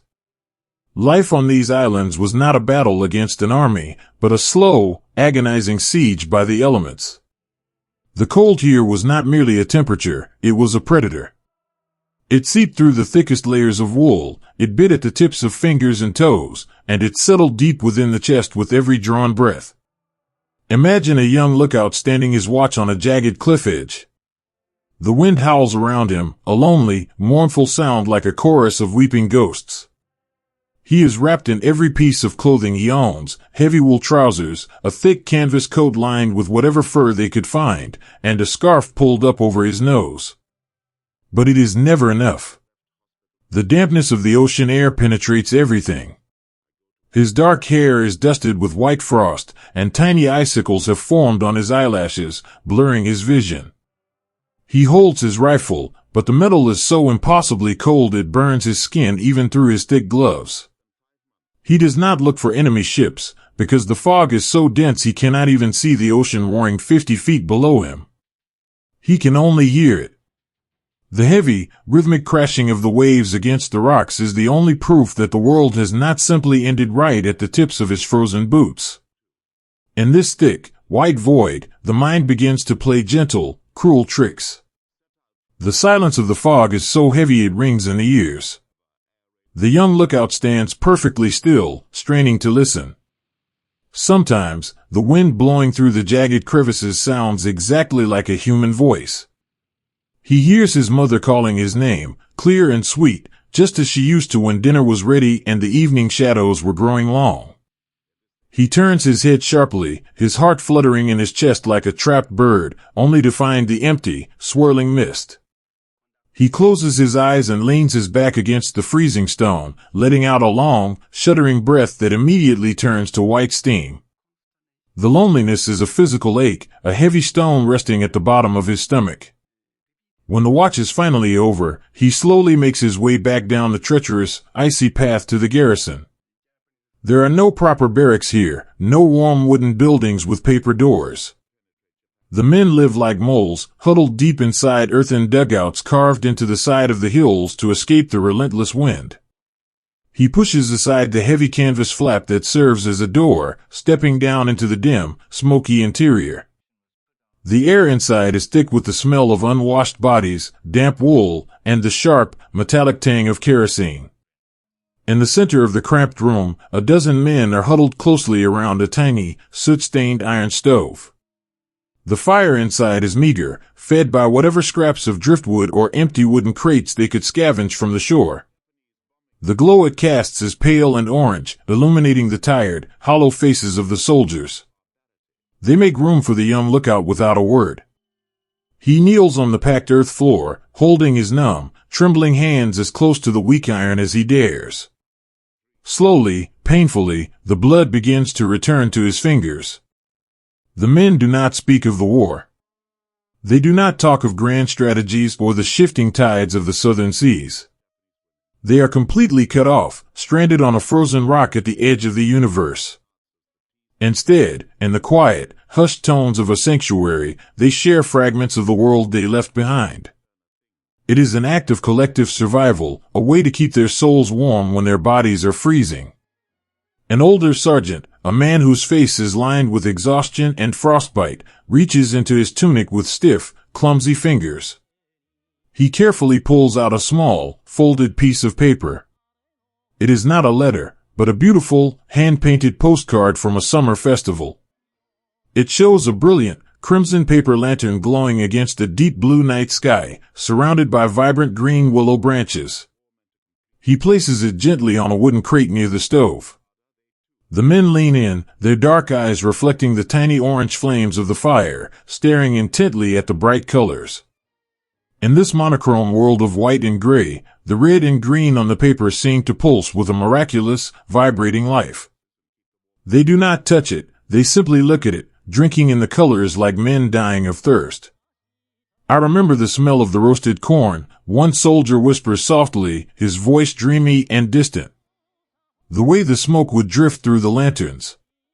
And the sound of the wooden sandals on the stone bridge, another adds, pulling his blanket tighter around his thin shoulders. Clack, clack, clack. Like a heartbeat. They sit in silence for a long time, letting the beautiful, painful memories wrap around them like a second blanket. They are starved for color, starved for warmth, starved for the gentle, soft things of the world. They close their eyes and try to project themselves back to that summer night, trying to feel the warm breeze on their faces, trying to drown out the eternal, howling wind outside the canvas door. In the far corner of the dugout, away from the flickering light of the stove, a young medic sits with his back against the cold dirt wall. He is holding a small, wooden writing board on his knees. Beside him rests a bottle of ink, but the liquid has turned into a sluggish, freezing slush. He takes the small glass bottle and tucks it under his arm, holding it close against his ribs, offering it the meager heat of his own body to thaw it out. He wants to write a letter to his young wife. The mail ships almost never come anymore. The ice and the fog make the journey too perilous, and the great iron ring tightening around the home islands means there are fewer ships to spare for the forgotten men in the north. But he writes anyway. He writes because the act of putting the brush to the paper is the only thing that proves he still exists. When the ink is finally fluid enough, he dips his brush and begins to form the elegant characters. He writes with a slow, deliberate care, because his knuckles are swollen and stiff from the cold. He does not tell her the truth. He does not tell her that his toes are turning black, or that they are boiling kelp to stretch their dwindling rations of rice. He does not tell her that the silence of the fog is slowly driving them all mad. Instead, he lies with profound, heartbreaking love. He writes that the dugout is warm and comfortable. He tells her that the ocean here is a beautiful, pale silver, and that the stars, when the clouds finally break, are brighter than any they have ever seen in the city. He promises her that he is healthy, that his friends are kind, and that he thinks of her smile every time he closes his eyes. He seals the letter, a fragile paper vessel holding a desperate, beautiful fiction, and tucks it carefully into his breast pocket, where it will likely remain for the rest of the long, dark winter. Out on the water, the few remaining patrol boats fought their own quiet, desperate battles against the elements. The men who sailed these small, tossing ships lived in a constant state of freezing misery. The sea spray would wash over the decks and freeze instantly, coating the iron railings, the guns, and the riggings in thick, heavy layers of ice. If the ice grew too thick, the ship would become top-heavy and capsize, slipping silently into the crushing depths. So, day and night, the sailors stood on the slippery, pitching decks with heavy wooden mallets. They swung the mallets against the iron, shattering the ice into a million glittering shards. It was an endless, exhausting labor. Thud, crack. Thud, crack. The rhythmic sound of the wooden hammers echoed faintly through the mist, a lonely, desperate heartbeat floating over the gray waves. The men swum until their arms were entirely numb, until their breath caught in their throats, fighting the ocean one shattered piece of ice at a time.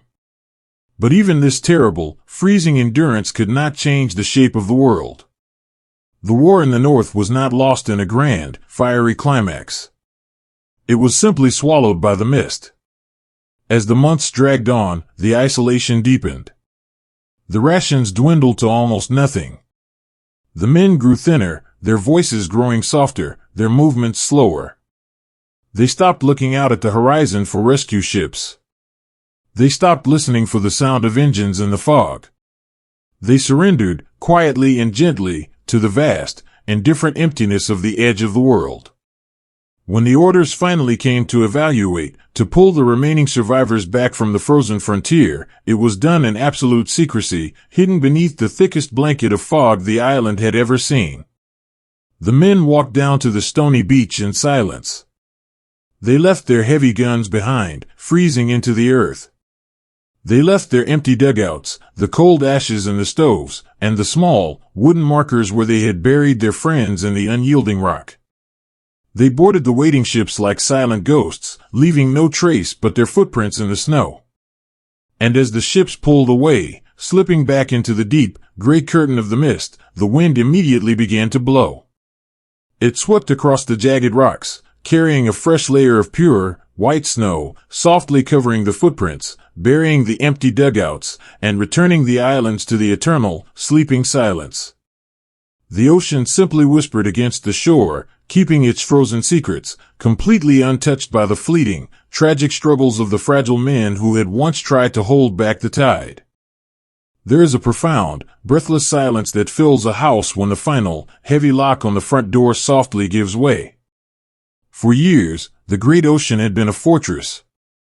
The people of the home islands had cast their gaze outward, drawing lines across the vast blue map, weaving a protective net of coral and sand. They believed that as long as they held the distant islands, the storms of the world could never reach their shores. The Marianas were the innermost wall of this grand design. They were a string of beautiful, emerald pearls set against the deep velvet of the Pacific, the last and most vital shield guarding the heart of the empire. If you stood on the limestone cliffs of these islands in the days before the shadow fell, the world looked deceptively like paradise.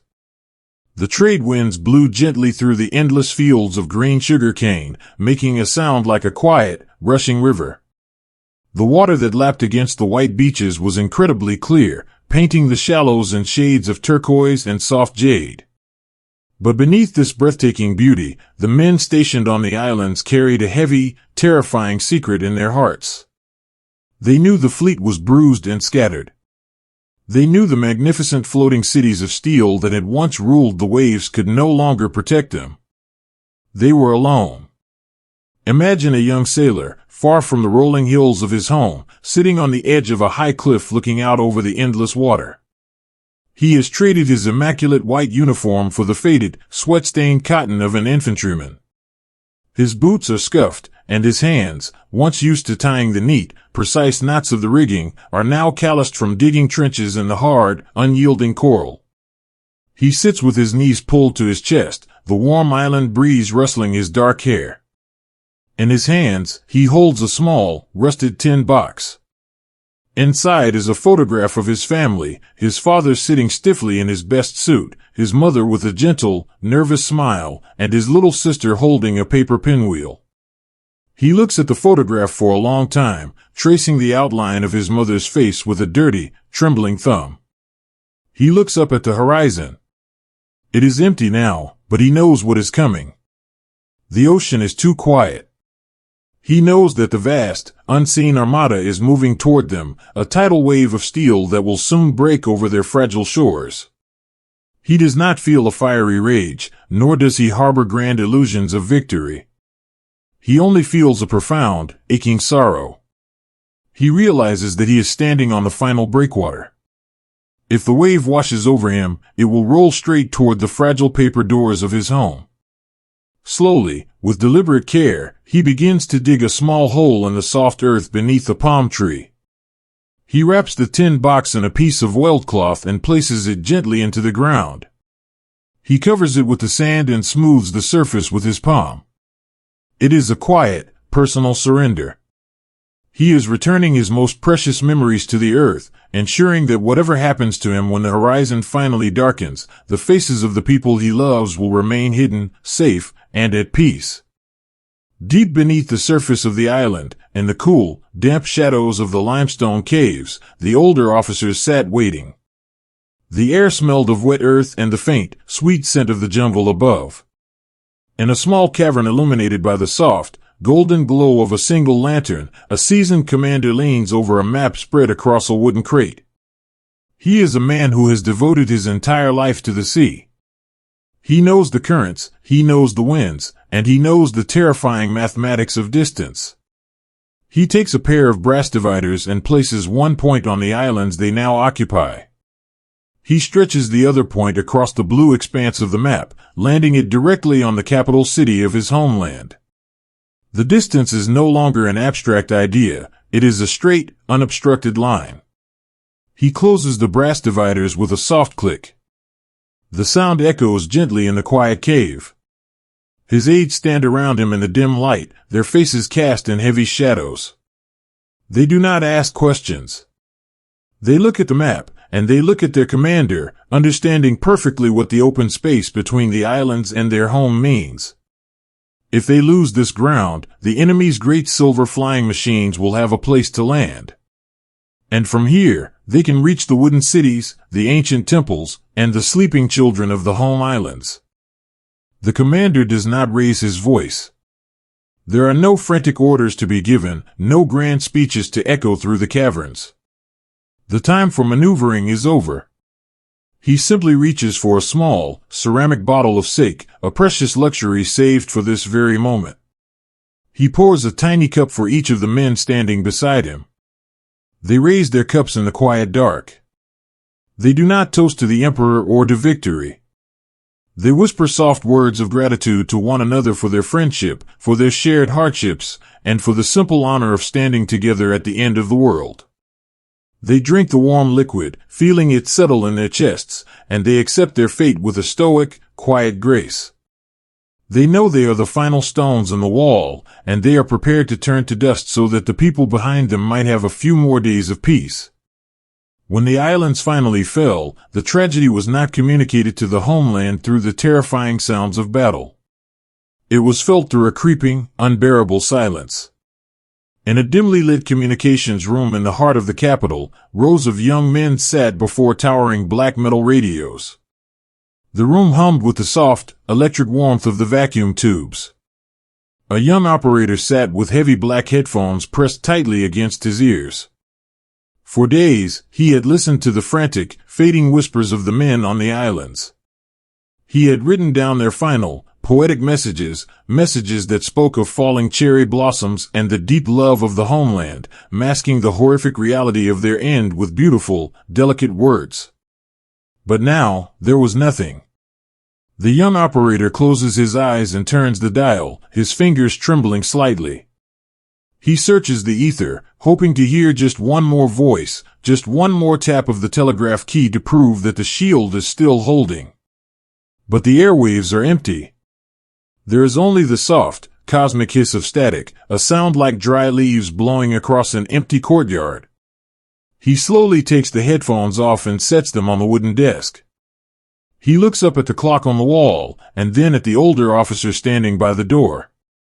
The operator gives a small, almost imperceptible shake of his head. The officer lowers his eyes and slowly walks out of the room. The silence that follows is heavier than any ocean. The final thread has been cut. The Marianas are gone. As the news drifted through the cities and villages of the home islands, it did not arrive with a sudden crash. It seeped in like a cold, damp fog rolling off the sea. It was summer.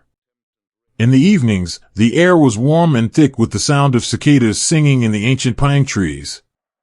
The world felt so incredibly peaceful, so completely untouched by the horrors unfolding thousands of miles away. But the knowledge of the broken shield changed the very shape of the night. In a small, quiet neighborhood of narrow streets and wooden fences, an old grandfather sits on his porch. He wears a thin cotton robe, gently waving a bamboo fan to stir the sluggish air. He has lived a long life. He remembers the days before the great steel ships, the days when the ocean was just a place to cast a net and watch the sun rise. He stops fanning himself and looks up. He stares at the night sky. It is a beautiful sky, deep and clear, scattered with a million glittering stars. For his entire life, that sky had been a canopy of safety. It was the roof of their world, sheltering the mountains and the valleys below. But tonight, the stars look different. The sky suddenly feels terribly, overwhelmingly vast. He knows that the islands in the south have fallen. He knows what the military men know. That beautiful, starry expanse is no longer a protective roof. It is a wide, open door. It is an empty highway stretching from the newly conquered island straight to his quiet porch. He clutches the bamboo fan tightly in his frail hands, a deep, heavy sorrow settling into his tired bones. The ocean has failed them. The walls have crumbled. A few houses down the street, a young mother finishes washing the evening dishes. Her children are asleep in the next room, their soft, rhythmic breathing the most precious sound in her world. She wipes her hands on her apron and steps out into the small garden behind her house. The air smells of damp earth and blooming jasmine. She walks to the center of the garden and looks up at the moon. It is a brilliant, glowing pearl hanging in the dark. She has always loved the moon. But tonight, she realizes with a quiet, creeping dread that the very same moon is shining down on the distant islands. It is illuminating the freshly built runways, casting long shadows across the metal wings of the giant silver bombers that are waiting there. The distance between her delicate paper windows and the terrible reality of the war has suddenly vanished. The vast, protective ocean, the beautiful moat that had guarded her family for generations, has been drained away. She wraps her arms around her own shoulders, suddenly feeling very cold despite the summer heat. She stands in the quiet garden for a long time, listening to the gentle rustle of the leaves. She does not weep. She simply accepts the profound, terrifying vulnerability of the moment. She knows that the next time the wind blows, it will not carry the scent of the sea, but the shadow of the falling sky. The grand shield of the empire has shattered into 1,000 irrecoverable pieces, and there is nothing left to do but wait in the fragile dark, holding her children close, as the long and terrible night finally crosses the threshold of their home. There is a specific, suffocating kind of quiet that settles over a ship when the sky takes your children and refuses to give them back. In the vast, shimmering expanse of the Philippine Sea, the morning began with a breathtaking illusion of peace. The water here was a brilliant, impossible shade of sapphire, rolling in long, gentle swells that caught the early sunlight and scattered it like millions of diamonds across the surface. A soft, warm breeze blew steadily from the south, carrying with it the faint, sweet promise of rain. The great aircraft carriers, the proud, surviving islands of the fleet, carved their way through this beautiful blue wilderness. They moved with a slow, deliberate majesty, their long wooden flight decks gleaming softly in the dawn. Beneath those wooden decks, in the cavernous, echoing spaces of the hangars, the air hummed with a quiet, devoted energy. The maintenance crews had been awake since long before the stars faded. These were men who spoke the language of engines and oil, whose hands were permanently stained with the dark, fragrant grease of their trade. They moved around the resting airplanes with the tender, meticulous care of parents dressing their children for a long, uncertain journey. Imagine an older mechanic, a man whose face is lined by years of salt wind and worry. He stands beside a sleek, silver machine, a soft cotton cloth in his hand. He is wiping away a tiny smudge of oil from the canopy glass, polishing it until it is as clear and flawless as a winter morning. He does not rush. He knows that in the vastness of the sky, a pilot's vision is his only shield. He runs his calloused hand along the smooth curve of the wing, feeling the tension in the canvas, listening to the faint, metallic creak of the airframe as the ship rolls on the swells. He treats the machine with profound reverence, because he knows it is the only thing that will keep the boy who flies it alive. The boys who flew these machines were no longer the seasoned masters of the early years. They were the fragile blossoms of the spring, the eager, frightened children who had been rushed from their quiet classrooms to the edge of the world.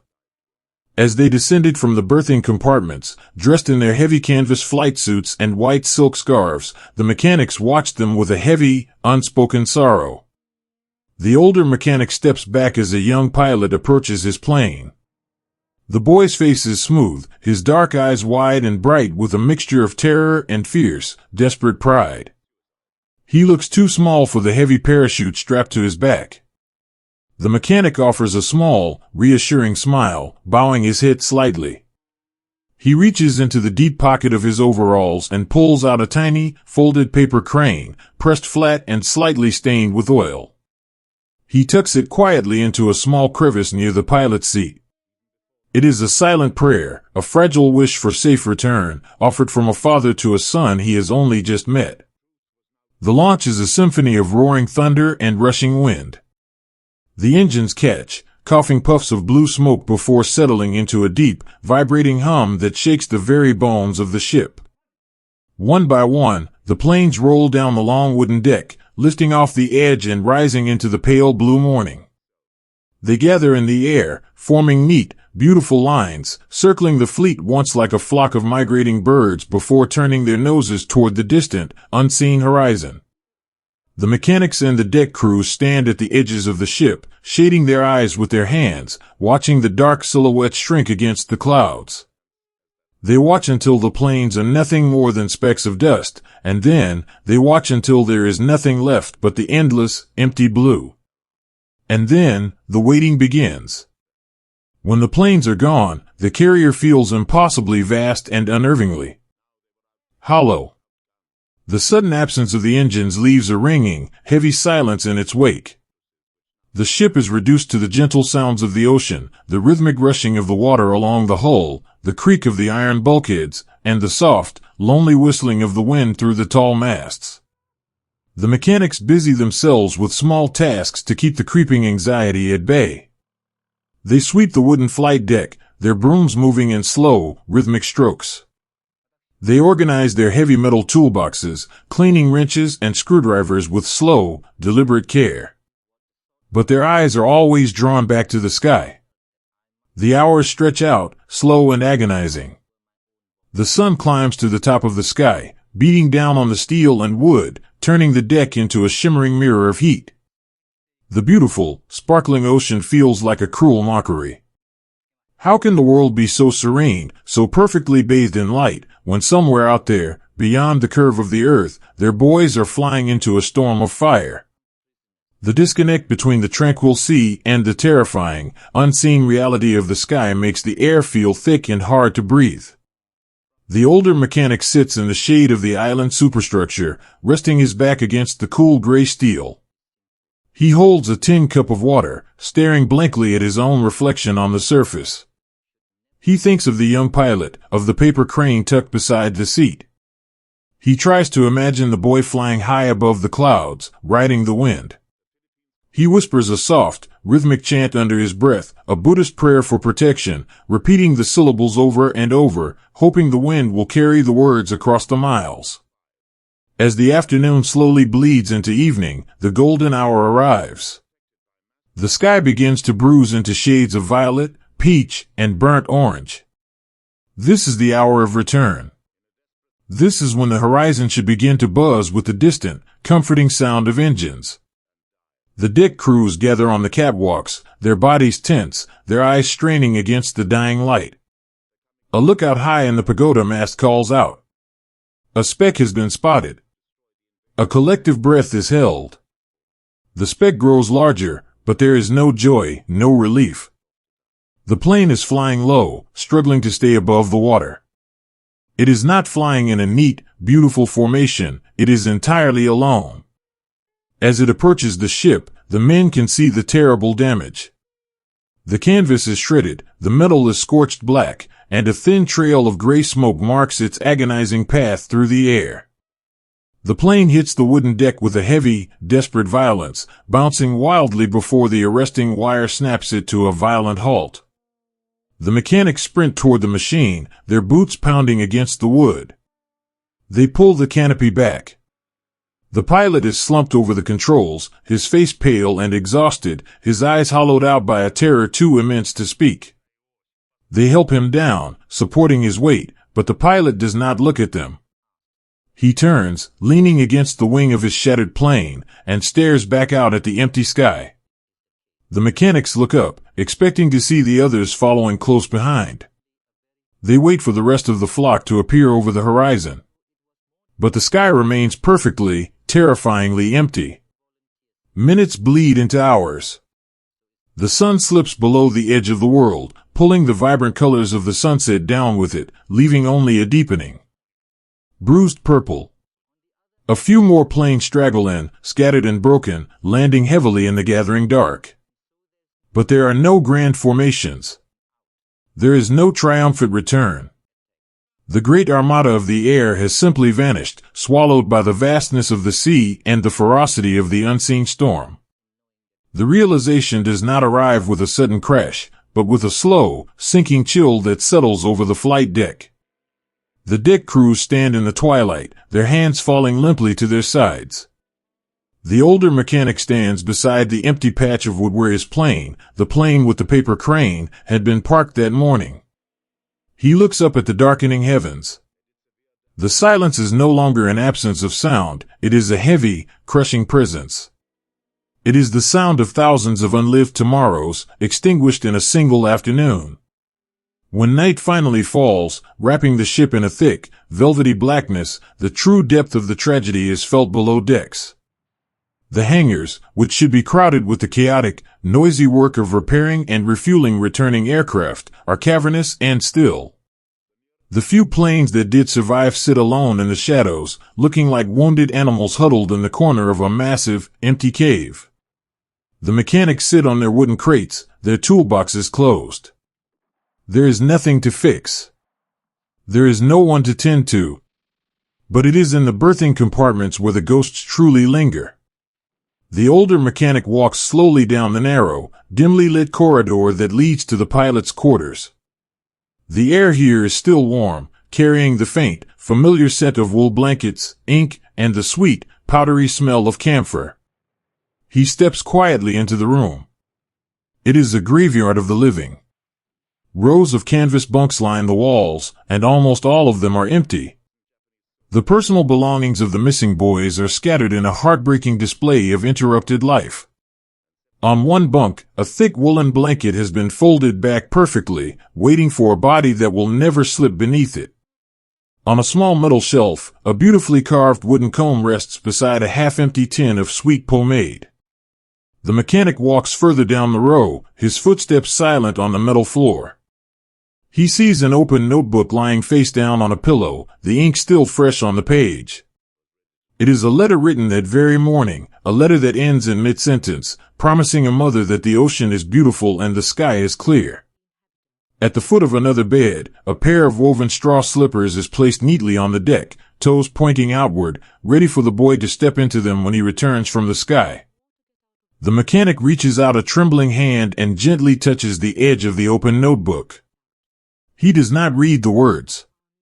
He feels the profound, intimate weight of the life that was just there, a life that has now been scattered to the winds. A single, hot tear escapes his eye, tracing a clean path down his grease-stained cheek, falling silently onto the cold iron deck. Other mechanics and sailors begin to filter into the room, moving like sleepwalkers. They do not speak. They cannot. Words are too fragile, too small to hold the weight of this emptiness. They walk among the vacant bunks, performing quiet, tender acts of reverence. One man gently closes the open notebook and smooths the cover. Another picks up the wooden comb and places it carefully into a small canvas bag. They gather the letters, the photographs, the carved wooden charms, moving with the slow, solemn grace of priests tending to a sacred shrine. They are packing away the remnants of a lost generation. They know that when the sun rises again, the ship will continue to sail. The engines will hum, the ocean will rush against the hull, and the war will demand they move forward. But they also know that the soul of the fleet has been hollowed out.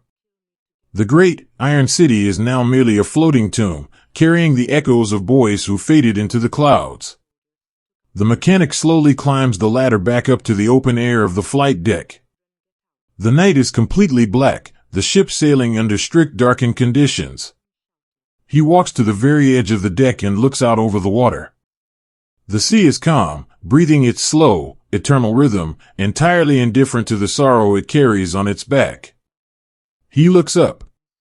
Without the glare of the sun or the lights of the ship, the stars are brilliant. They are scattered across the dark canvas of the universe like a dusting of crushed diamonds, cold and ancient and perfectly silent. But to the mechanic, and to all the men standing lonely vigils across the silent fleet, the sky feels terribly, overwhelmingly empty. The stars offer no comfort. They are just distant, burning fires, reminding them of the brilliant, beautiful sparks that flew up from the wooden deck that morning, only to be swallowed by the dark, never to return. He rests his hands on the cold iron railing, bows his head to the sea breeze, and listens to the whispering waves, a gentle, eternal lullaby for the fading blossoms, resting forever in the deep. There is a unique and quiet peace that settles over a man when he finally accepts he is sailing into the dark, never to return. In the hidden, emerald coves of the southern islands, the final remnants of the great surface fleet gathered like wounded leviathans seeking shelter. These were the towering battleships and the heavy cruisers, the majestic iron castles that had once been the absolute pride of the empire. But the paint that coated their massive hulls was peeling and scarred by the salt of 1,000 lonely miles. They hid beneath the shadow of volcanic mountains, draped in camouflage netting and freshly cut palm fronds, waiting in the humid, breathless heat. The ocean around them was smooth and glassy, reflecting the deep green of the jungle and the sorrowful gray of the overcast sky. Aboard these magnificent, exhausted ships, the men moved with a slow, deliberate grace. There was no bustling urgency, no loud commands echoing across the wooden decks. A profound, heavy silence had taken root in the iron corridors. Every man, from the youngest mechanic to the oldest admiral, carried the exact same unspoken truth in his heart. They knew the grand carriers were gone, or sailing far away as empty, toothless shadows. They knew the sky above them was completely bare of protective wings. And they knew the orders that had just been quietly passed down from the flagship. They were to sail into the narrow, treacherous straits of the archipelago, moving under the cloak of night. They were to draw the enemy's terrible gaze upon themselves. They were not sailing to conquer. They were sailing to be the diversion. They were a beautiful, tragic sacrifice offered to the deep so that the remnants of their homeland might draw one more breath. Imagine an aging commander standing alone on the open bridge of his flagship. His hair is silver, matching the overcast sky, and his uniform hangs loosely on a frame that has grown thin from years of meager rations and endless worry.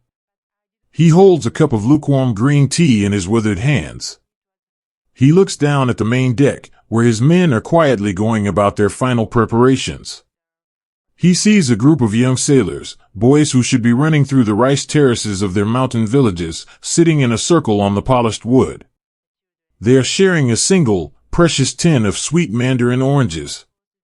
They pass it carefully, each boy taking only one small, bright segment, savoring the burst of sugar on his tongue. They smile at each other, a soft, fragile expression of brotherly love.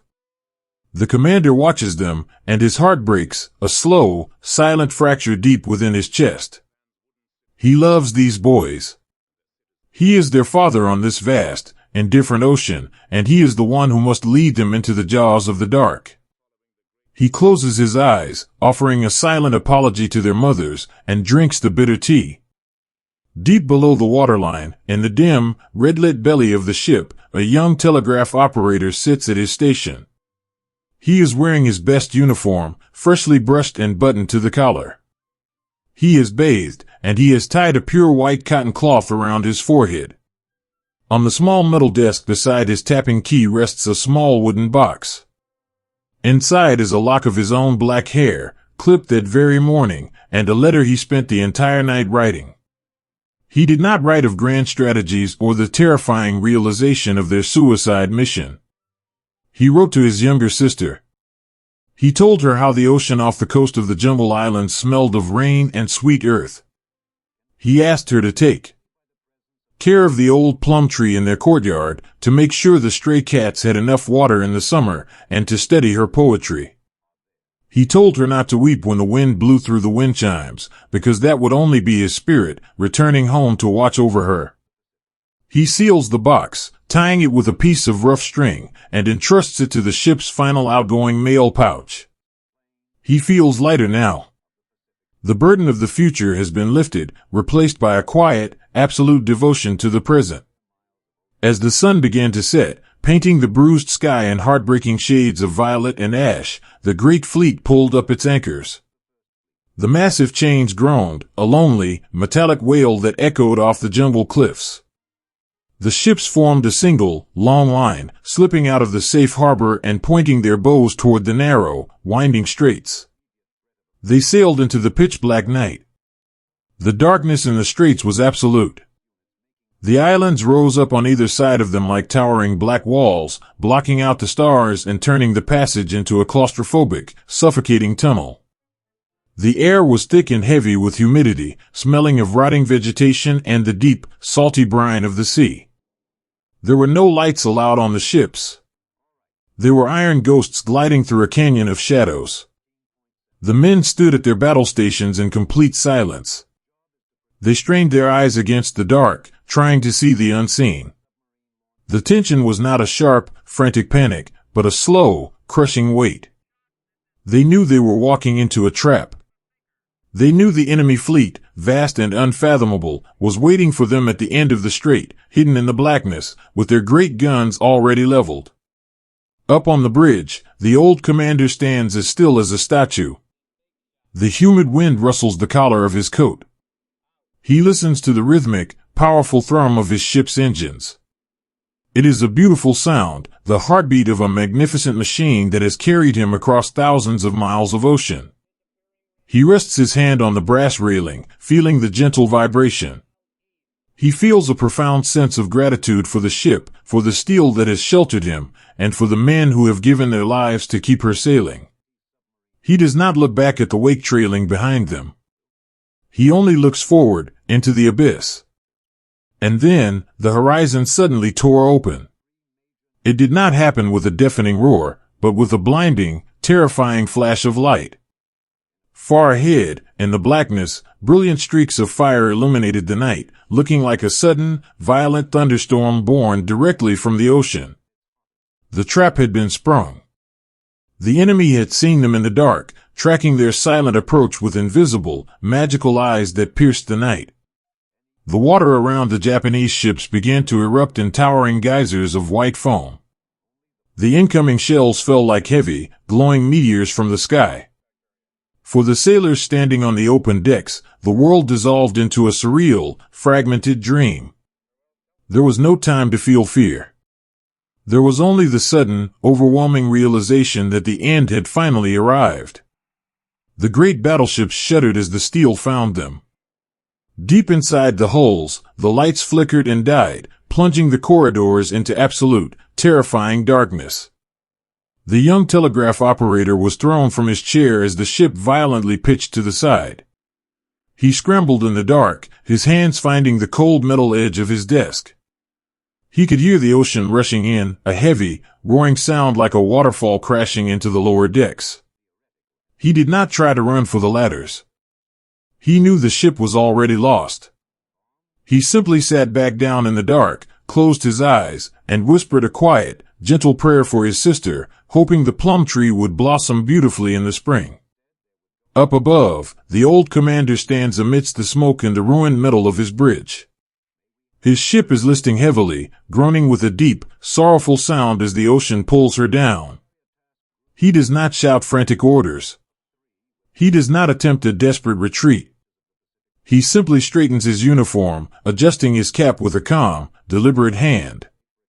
He looks out at the burning ships around him, the dying embers of a once unbeatable armada, slowly fading into the black water.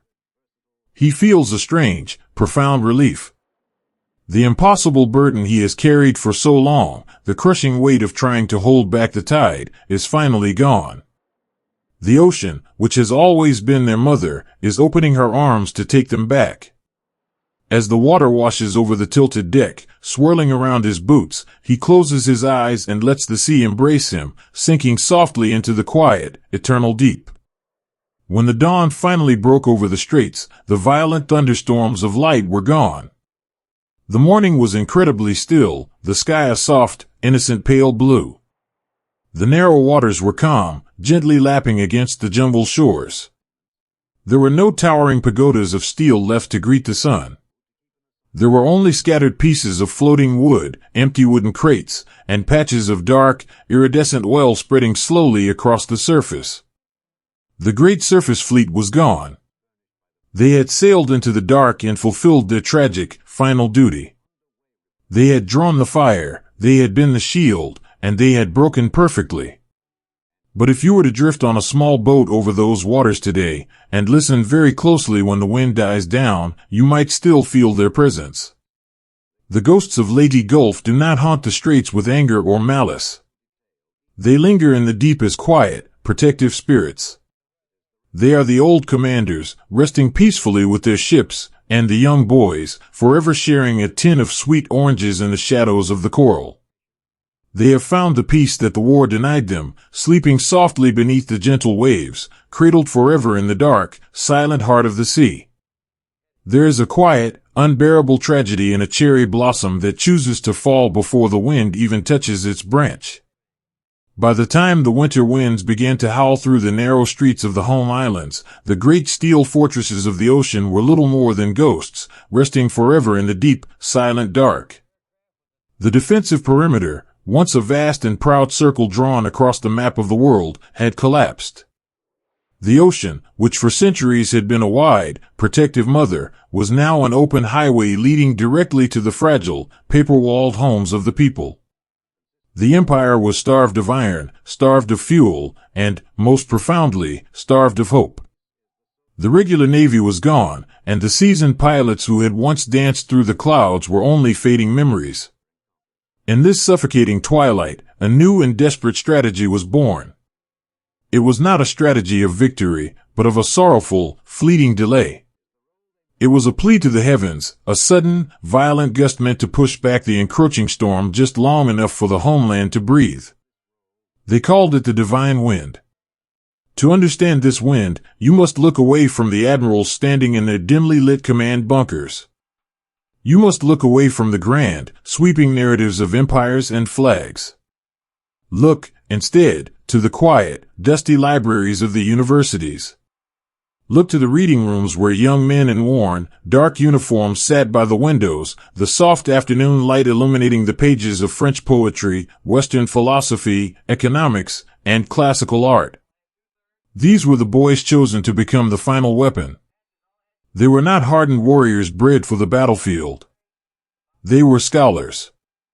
They were gentle, thoughtful young men who had spent their brief lives debating the nature of morality, the beauty of a painted landscape, and the delicate structure of a sonnet. They were the brightest minds of their generation, the very future of the nation, abruptly pulled from their books and told that their future no longer belonged to them. Imagine a young university student, barely 20 years old. A few months ago, his greatest worry was a difficult exam on the works of Kant or Rousseau. Now, he sits in a cold, drafty wooden barracks near the southern tip of the home islands. The ocean crashes against the cliffs just outside his window, a heavy, rhythmic reminder of the journey he is about to take. He wears a flight suit that is slightly too large for his slender frame. His hands, unaccustomed to the heavy grease of airplane engines or the rough steel of a machine gun, are soft and ink-stained. It is the night before his final flight. The barracks are illuminated by the soft, golden glow of a few low-wattage bulbs. The room is remarkably, profoundly quiet. Dozens of young men sit on their thin canvas cots. There is no frantic weeping, no loud declarations of zealous glory. There is only the soft, scratching sound of fountain pens and writing brushes moving across thin, white paper. They are writing their final letters home. In the Western world, there was a belief that these young men were brainwashed, that they were unthinking fanatics marching blindly into the dark. But if you read the letters they left behind, you find a completely different, infinitely more heartbreaking truth. They were brilliant. They were self-aware. They knew perfectly well that the war was already lost. They understood the tragic futility of the broader conflict, and many of them quietly despised the military leaders who had brought their beautiful country to the edge of ruin. Yet, they chose to fly.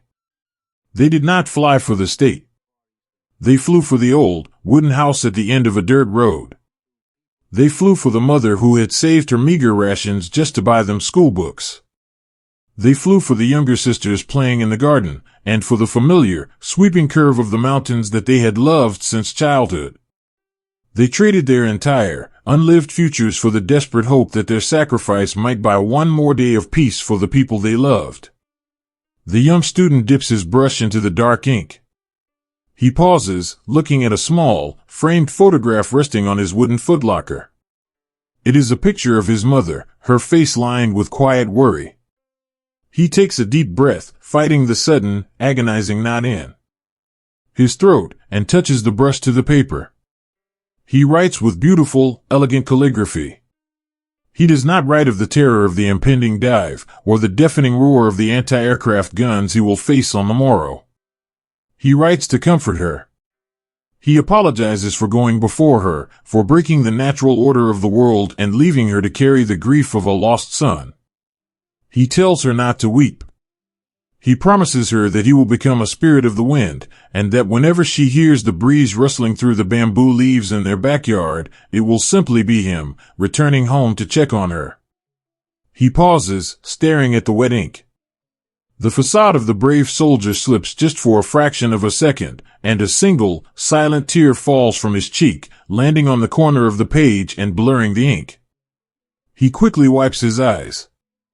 He carefully cuts a lock of his own black hair and places it, along with a few clipped fingernails, into a small envelope. It is all that he will leave behind. A physical anchor for his mother to bury, because he knows the ocean will not return his body. Across the room, another boy is reading a worn, dog-eared copy of a philosophy book.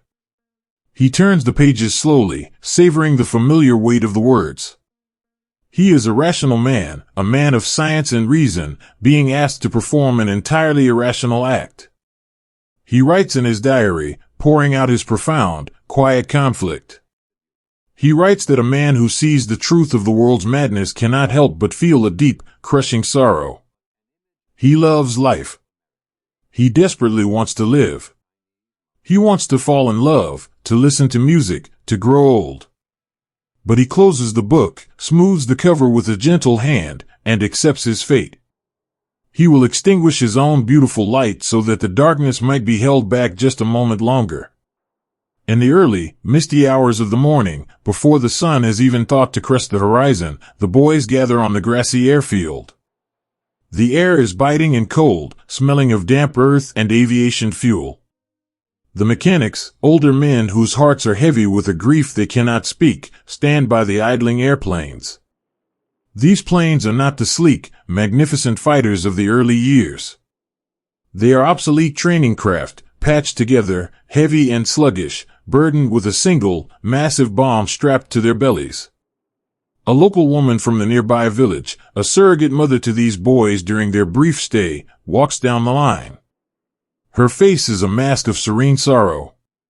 She carries a small wooden tray holding a single, ceramic teapot and a stack of small cups.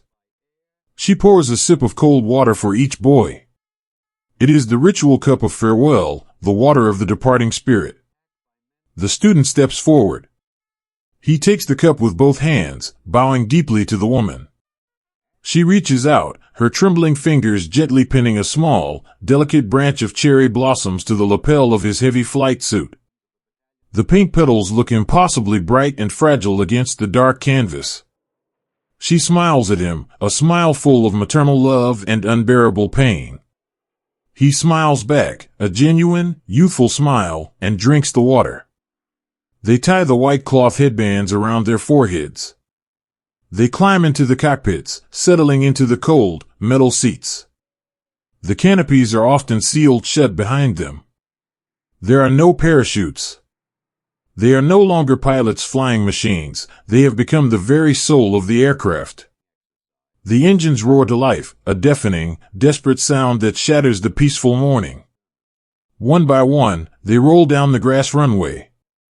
The planes are so heavy they struggle to leave the earth, bumping and shuddering until finally, reluctantly, the wheels lift into the air. The mechanics and the village women stand on the edge of the field, waving small branches of cherry blossoms until their arms ache. They watch the dark silhouettes rise into the gray sky, grouping into a loose formation. They watch until the boys become nothing more than tiny, fading specks against the clouds, until the sound of their engines melts away into the eternal rushing of the wind. Up in the air, the young student looks down one last time at the green, rolling hills of his homeland. He sees the tiny, clustered roofs of the villages, the silver ribbons of the rivers, and the majestic, snow-capped peaks in the distance. It is so breathtakingly beautiful. He takes a long, slow breath, filling his lungs with the cold air of the high altitude, and memorizes the shape of the land he is dying to protect. Then, he turns his face forward. Ahead of him lies only the vast, endless blue of the ocean. The flight is a lonely, terrifying meditation.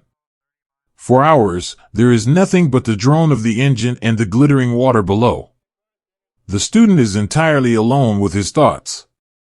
The fear is there, a cold, heavy stone in his chest, but beneath the fear is a profound, almost ethereal calm. He has made peace with the wind. He thinks of his mother opening his letter. He thinks of the philosophy book resting on his empty cot. He imagines the bamboo leaves rustling in the backyard. When the enemy fleet finally appears on the horizon, a sprawling, terrifying city of gray steel resting on the water, he does not hesitate. He does not feel hatred for the men on those ships. They are simply the storm that he has been sent to break. He pushes the flight stick forward. The nose of the plane dips, and the wind begins to scream over the canvas wings. He falls from the sky like a brilliant, tragic shooting star. It is a moment of pure, blinding acceleration, a rushing descent toward the dark, churning water and the towering iron walls. He does not close his eyes. He holds the image of his family in his mind, wrapping their memory around him like a warm blanket. And then, in a fraction of a second, the scholar, the poetry, the unlived future, and the desperate prayer are all extinguished. The paper lantern is crushed against the storm. Back in the home islands, the bamboo leaves rustle softly in the afternoon breeze. A mother stops sweeping her porch and looks up, her heart catching in her throat. She listens to the gentle, whispering sound of the wind, feeling a sudden, inexplicable chill. The ocean rolls on, vast and entirely indifferent to the fading of the light. The divine wind has blown itself out, leaving nothing but the echoes of gentle boys, sleeping forever in the deep, silent waters of a broken world. There is a profound and heavy sorrow in a heart made for the open ocean, when it realizes it has been forever chained to the shore. If you were to wander along the quiet, sheltered coves of the inland sea in those fading days, you would not hear the triumphant blast of ship horns, nor the deep, vibrating hum of massive engines preparing to conquer the horizon. You would hear only the wind moving softly through the coastal pines, and the gentle, rhythmic lapping of the tide against the shore. The water here is calm, sheltered from the violent storms of the open Pacific by a ring of protective, rolling green mountains. It is a place that feels meant for quiet reflection, for fishermen casting small nets in the morning mist. But resting in these shallow, mirrored waters were the final, exhausted remnants of the great surface fleet. The magnificent iron leviathans, once the absolute pride of the empire, had been pushed back to the very edges of their homeland. And here, they stopped. They did not drop their anchors to rest after a glorious voyage, they dropped them because there was simply nowhere left to go.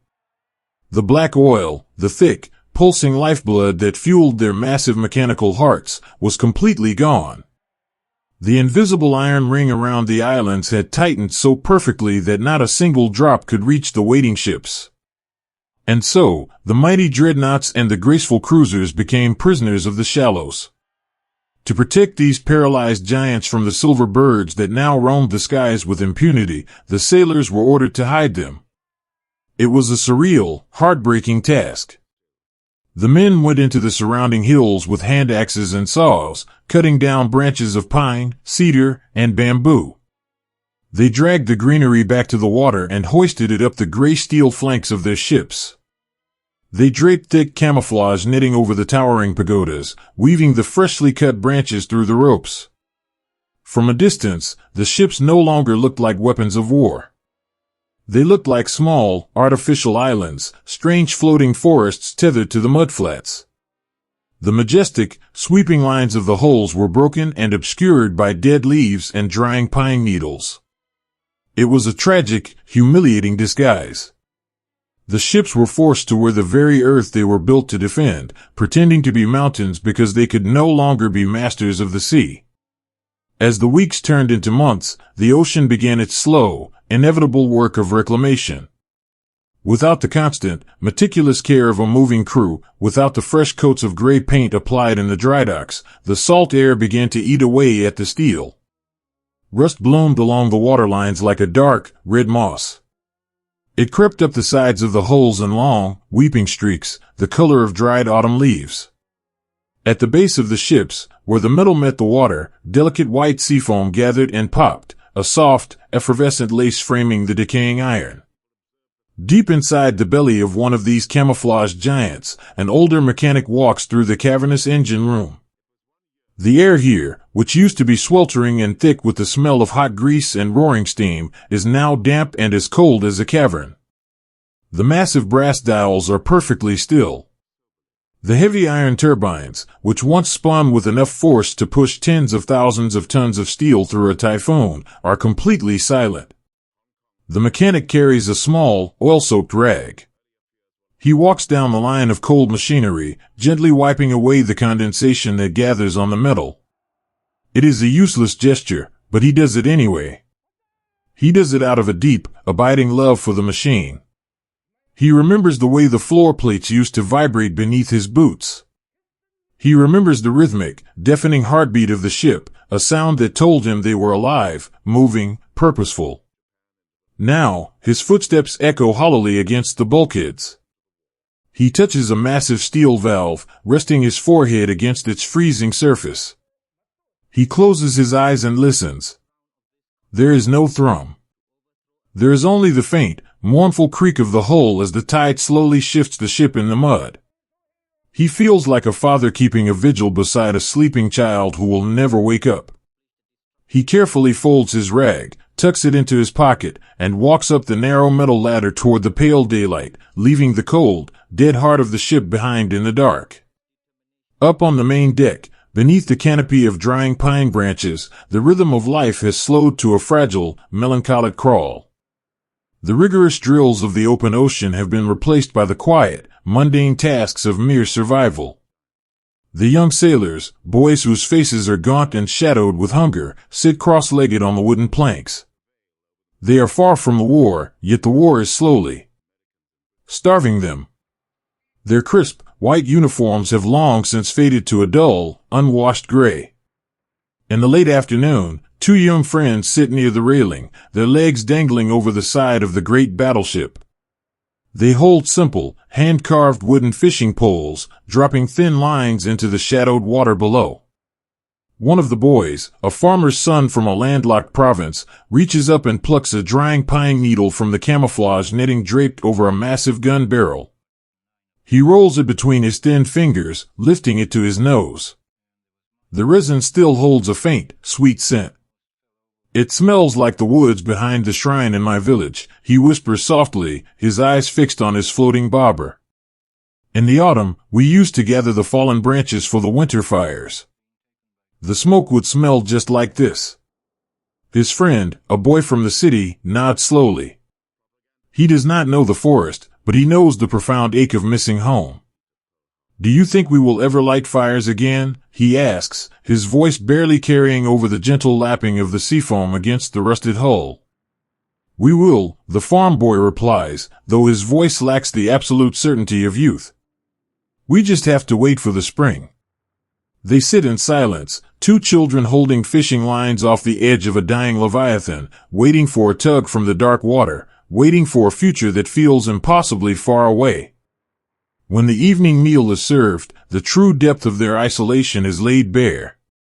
The mess hall, once a place of boisterous laughter and steaming bowls of white rice, is quiet. The ship's cook, a kind-hearted man whose apron is practically falling off his shrinking frame, stands behind a large metal pot. He stirs a thin, watery broth. Inside, a few scavenged radishes and wild greens gathered from the nearby hills float mournfully. The sailors line up, holding out their tin bowls. The cook carefully ladles the broth, trying to ensure every man gets at least one small piece of vegetable. As a young, shivering recruit steps up, the cook notices the boy's hands are shaking from the damp chill of the harbor.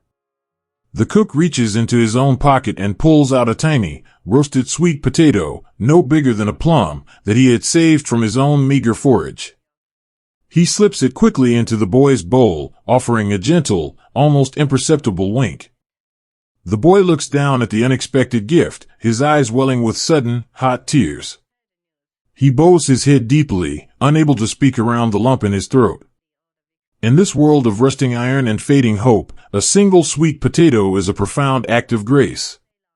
The men take their bowls and sit on the cold deck, eating slowly, silently, savoring every drop of warmth, finding comfort simply in the presence of one another.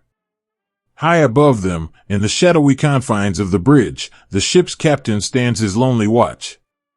He is a veteran of the vast, open sea, a man who knows the stars of the southern hemisphere as intimately as he knows the lines on his own palms. Now, his view is obscured by the dead branches draped over the thick glass windows. He looks out through a small gap in the pine needles, staring out across the darkening waters of the cove. He does not need the charts rolled up tightly in their wooden cubbies. He does not need the brass compass resting silently in its binnacle. His ship is moored to the earth, slowly sinking into the silt. The indignity of it burns a quiet, agonizing hole in his chest. A ship of the line is built to sail. She is built to weather typhoons, to crest the massive swells of the Pacific, and, if she must, to fight and sink with her flags flying proudly in the wind. She is not meant to rot in a shallow pond, trapped like a wild bird in a beautiful, terrible cage. He walks over to a small wooden table in the corner of the bridge. On it rests an inkstone, a delicate brush, and a stack of fine, thin paper. The captain grinds the ink slowly, pouring all of his frustration, his sorrow, and his deep love for his crew into the rhythmic, circular motion. When the ink is dark and rich, he lifts the brush. He writes a haiku, a simple, fleeting poem about a rusted anchor and the quiet tide. He writes about the beauty of the seafoam washing against the iron, a gentle reminder that the ocean is patient, that the water will eventually embrace them all, whether they sail out to meet it or simply wait for the tide to rise. He sets the brush down, the delicate black characters drying slowly in the cool evening air. It is a quiet resignation, an acceptance of the twilight. As the sun finally slips below the rolling hills, the sky bleeds into a breathtaking canvas of deep indigo and soft violet. The inland sea turns to dark glass.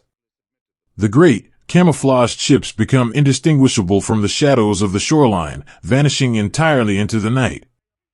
Down below, the men wrap themselves in their thin woolen blankets. They lie in their hammocks, listening to the eternal, whispering sound of the water against the hull. The seafoam bubbles and breaks against the rust, a soft, endless lullaby of the shallows. They close their eyes and dream of the open blue, of the days when the engines roared and the wind carried the scent of salt and freedom. They sleep in the belly of the sleeping giants, wrapped in branches and starved of fire, waiting with quiet, unbreakable dignity for the long, lonely night to finally run its course. There is a specific kind of beauty in a falling star, burning brightest just before it is completely swallowed by the dark. In the quiet, secluded anchorages of the home islands, where the water mirrored the gray, weeping skies of early spring, The greatest Leviathan ever forged by human hands was preparing to wake for the very last time. She was the Yamato. To the men who walked her vast, wooden decks, she was not merely a machine of war, she was a floating mountain, a temple of steel, the absolute pinnacle of the garden they had built so many years ago. On her towering bow rested a massive, golden chrysanthemum, the sacred crest of the empire, gleaming softly in the muted light. But the world around this magnificent giant had crumbled. The grand fleet that was meant to sail beside her was gone, resting in the deep coral shadows of distant seas. The sky above was empty of the young boys and their silver wings. She was entirely alone. And the men aboard her knew, with a quiet, unshakable certainty, that the black oil pumping into her deep iron veins was only enough for a single, one-way journey. They were sailing toward an impossible dawn, a beautiful sacrifice meant to draw the storm away from the fragile, paper-walled homes they loved so deeply. The night before the great ship slipped her moorings, a profound and heavy peace settled over the endless metal corridors below the waterline. There was no frantic rushing, no loud voices barking orders into the dark. The men moved with the slow, deliberate grace of monks preparing for a sacred, final rite. In the dim, amber glow of the berthing spaces, thousands of young sailors sat on their canvas bunks. The air was thick with the scent of camphor, polished leather, and the sweet, comforting smell of incense burning softly in a small brass bowl. A young gunner's mate, a boy whose hands were still smooth with youth, sits cross-legged on his neatly folded blanket. He is bathed, scrubbing his skin until it is raw and clean, and he has put on his finest, crispest uniform. Beside him rests a small wooden box. With careful, trembling fingers, he takes a pair of silver scissors and cuts a single lock of his dark hair. He clips his fingernails, gathering the small crescent moons of keratin, and places them gently into the box alongside the hair. It is a quiet, ancient tradition.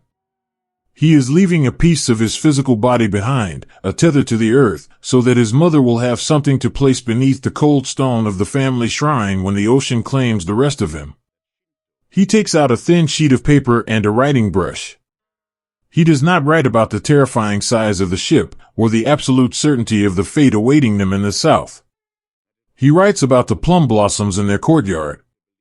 He asks his mother to forgive him for being a burden, and he promises his younger brother that he will watch over him from the clouds. He seals the envelope, smoothing the edges with his thumb, and places it with the box to be left ashore. He feels an incredible, floating lightness in his chest. The fear of the unknown has evaporated, replaced by a pure, crystallized devotion to the quiet moments he is leaving behind. Further down the corridor, in the cramped, utilitarian mess hall, a group of older petty officers sit around a metal table. They are veterans of the vast, open sea, men who have felt the salt spray of 100 storms. In the center of the table sits a single, small ceramic bottle of sake, a rare and precious luxury hoarded for this very night. They pour the clear liquid into tiny porcelain cups. They do not raise their voices in boastful toasts or sing the loud, marching songs of their youth. They simply hold their cups, looking at one another with a deep, silent understanding. They have sailed together, laughed together, and survived together. Now, they will step into the dark together.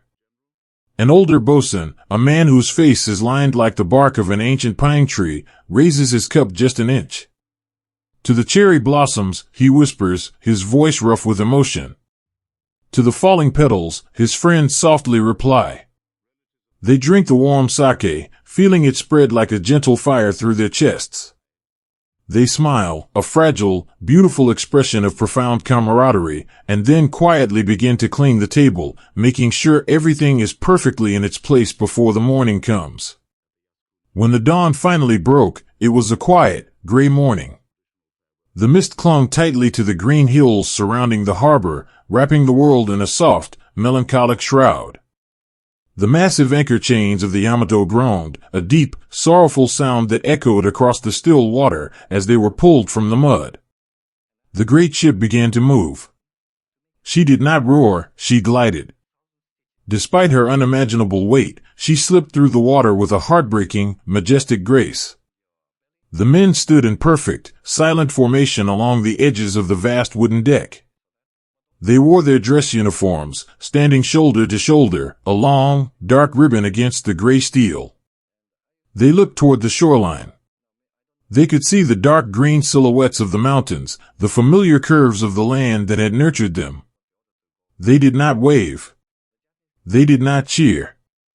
They simply stood in the cold morning air, absorbing the sight of their homeland one final time. A gentle spring breeze swept down from the hills, carrying with it a flurry of pale pink cherry blossom petals. The petals danced in the air, falling softly onto the dark water and the pristine wooden deck of the ship, like a quiet blessing from the earth itself. The men watched the shoreline slowly dissolve into the mist, vanishing into memory, until there was nothing left but the endless, open sea. For a time, the voyage felt like a beautiful, tragic dream. The Yamato sailed southward into the deep, rolling swells of the Pacific. The water turned a brilliant, unyielding sapphire. The ship rode the waves with a heavy, rhythmic breathing, her massive bow cutting through the water and throwing up towering geysers of white foam that caught the sunlight and cast fleeting, delicate rainbows across the deck. The sky above them was vast and perfectly blue. But it was an empty sky. There were no friendly wings to cast protective shadows over the decks. They were a single, magnificent target, sailing alone across an infinite canvas. Up on the highest level of the towering pagoda bridge, the admiral stood with his hands clasped firmly behind his back. He looked out at the horizon, his face a mask of absolute, stoic calm. He knew that the enemy was watching. He knew that somewhere, hundreds of miles away, the decks of invisible carriers were turning into the wind, unleashing a storm of metal and fire that would soon darken this perfect sky. He runs his gloved hand along the brass railing, feeling the deep, powerful vibration of the engines far below. He loves this ship. He loves her beautiful lines, her impossible strength, and the thousands of beating hearts she carries within her. He feels a profound, almost crushing sorrow that he must ask her to die. He whispers a quiet apology to the steel, to the golden chrysanthemum on the bow, and to the ocean that must soon swallow them all. When the storm finally arrived, it did not look like a battle. It looked like a terrible, overwhelming force of nature. Small, dark specks appeared on the edge of the clouds, multiplying until the sky was thick with silver wings. They descended upon the giant like a torrential, unyielding rain. The air was filled with the deafening roar of engines and the shrieking whistle of falling bombs. But amidst the chaos, the men of the Yamato did not panic. They moved with a desperate, quiet dignity. Down in the dark, suffocating heat of the engine rooms, the mechanics stayed at their posts. The ship shuddered violently as the torpedoes struck her massive hull, throwing the men to the metal grates. The lights flickered and died, plunging them into absolute blackness. The ocean, cold and heavy, began to pour through the ruptured steel. A young engineer, the water already rising past his knees, does not run for the ladders. He knows the heavy watertight doors have been sealed to keep the ship afloat just a few minutes longer. He is locked in the dark. He reaches out, finding the hand of the man standing next to him. They grip each other tightly in the rising water, their fingers intertwined, offering the only comfort left in the world, the warmth of another human soul in the freezing dark. They close their eyes, listening to the agonizing groans of the dying ship, and wait for the deep to take them. Up on the tilting decks, the world was a heartbreaking canvas of fire and rushing water. The Yamato, the unsinkable mountain, was slowly, agonizingly laying down to rest. She listed heavily to one side, her vast wooden deck sloping dangerously toward the churning waves. The officers on the bridge did not issue orders to abandon ship. The time for orders had passed. The admiral, his uniform immaculate despite the smoke and ruin, walked to the ship's compass. He took a short piece of rope and calmly, methodically tied himself to the binnacle. He would not leave the bridge. He would not leave his ship. He looked out through the shattered glass at the men sliding down the wooden deck into the oil-stained water. He bowed his head, closing his eyes in a final, silent prayer for their souls, and prepared to go down into the quiet dark. In the water, the survivors clung to whatever pieces of wood they could find. They wiped the thick, blinding oil from their eyes and looked back at the giant. It was a sight of unimaginable, tragic poetry. The Yamato, her great guns silent, her iron hull torn and bleeding, was slipping beneath the surface. The water washed over the magnificent golden chrysanthemum on her bow, pulling the bright crest down into the heavy blue shadows. For a moment, the ship seemed to pause, hanging suspended between the light of the sun and the abyss below. And then, with a deep, echoing sigh that vibrated through the chests of the men in the water, the giant slipped away completely. The ocean closed over her, leaving nothing but a massive, swirling vortex of white foam and a profound, terrifying silence. The storm of silver wings vanished back into the clouds, leaving the survivors alone in the vastness of the Pacific. As the sun began to set, painting the sky in soft, bruised shades of purple and gold, the water slowly calmed. The ocean smoothed itself out, perfectly indifferent to the empire of steel that now rested in its lightless depths. The men in the water held onto their floating debris, shivering in the twilight. They looked down into the dark water, knowing that thousands of their brothers, their commanders, and the greatest ship ever built were sleeping peacefully below. The last voyage was over. The golden flower had fallen. And as the night wrapped its heavy, velvet arms around the lonely sea, the ocean simply breathed its eternal rhythm, keeping the Yamato safe and silent in the cold, unyielding embrace of the deep. There is a profound and gentle forgiveness in the way the tide washes the shore clean, erasing the heaviest footprints as if they had never been there at all. The grand, terrible storm of fire and steel has finally broken. The skies are no longer torn by the deafening roar of engines, and the horizon is no longer bruised with the heavy smoke of burning ships. The great, invisible iron ring that had choked the islands has completely dissolved, leaving only the soft, whispering winds to cross the vast expanse of the Pacific. When the boys who survived the long, agonizing night finally returned home, they did not return as conquerors or as figures of a grand mythology. They returned simply as men. They stepped off wooden trains into the quiet, rebuilding ruins of their childhoods, carrying canvas bags filled with nothing but folded letters, faded photographs, and the heavy, invisible weight of memory.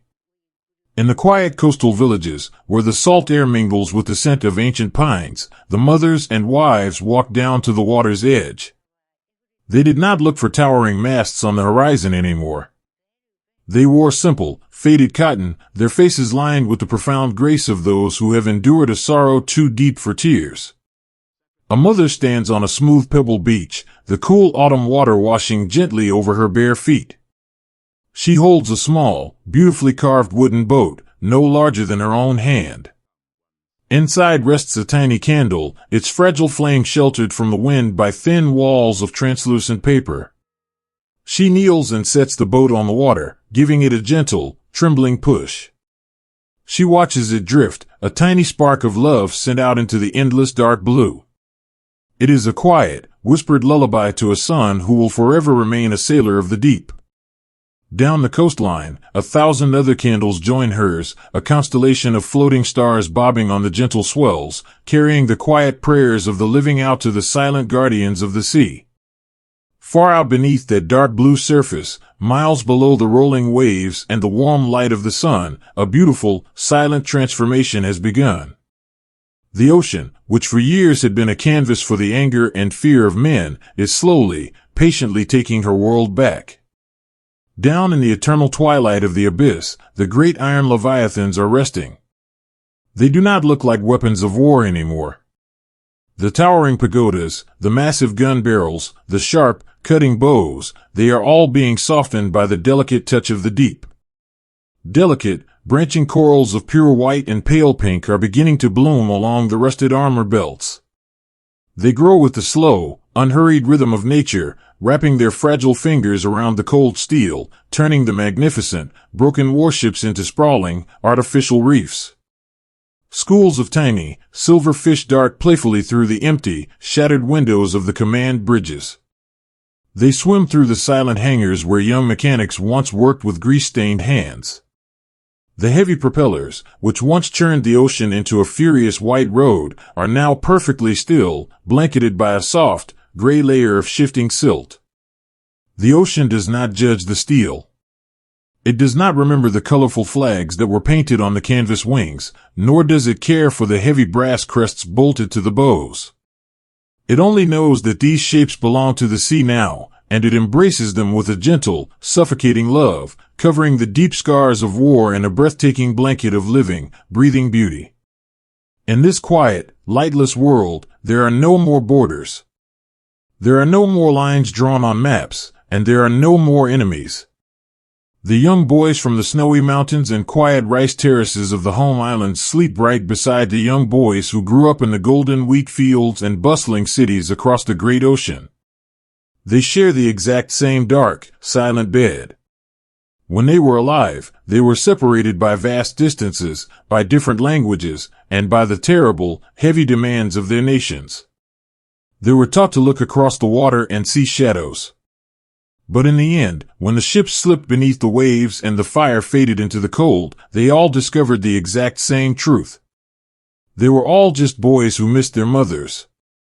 They were all just young men who carried letters from their sweethearts in their breast pockets, who loved the smell of spring rain, and who were terrified of the dark. Down in the quiet abyss, a rusted steel helmet rests in the sand beside a barnacle-covered compass. It is impossible to tell which ship they belonged to, or whose hands held them last. The ocean, in its vast and terrible wisdom, has stripped away the uniforms and the ideologies, leaving only the pure, fragile humanity that bound them together all along. Now, the deep ocean currents rock them gently, a shared, eternal cradle for the fallen. The water moves through the rusting corridors, whispering a collective absolution, a quiet reassurance that their duty is done, the storm is over, and they are finally allowed to rest in peace.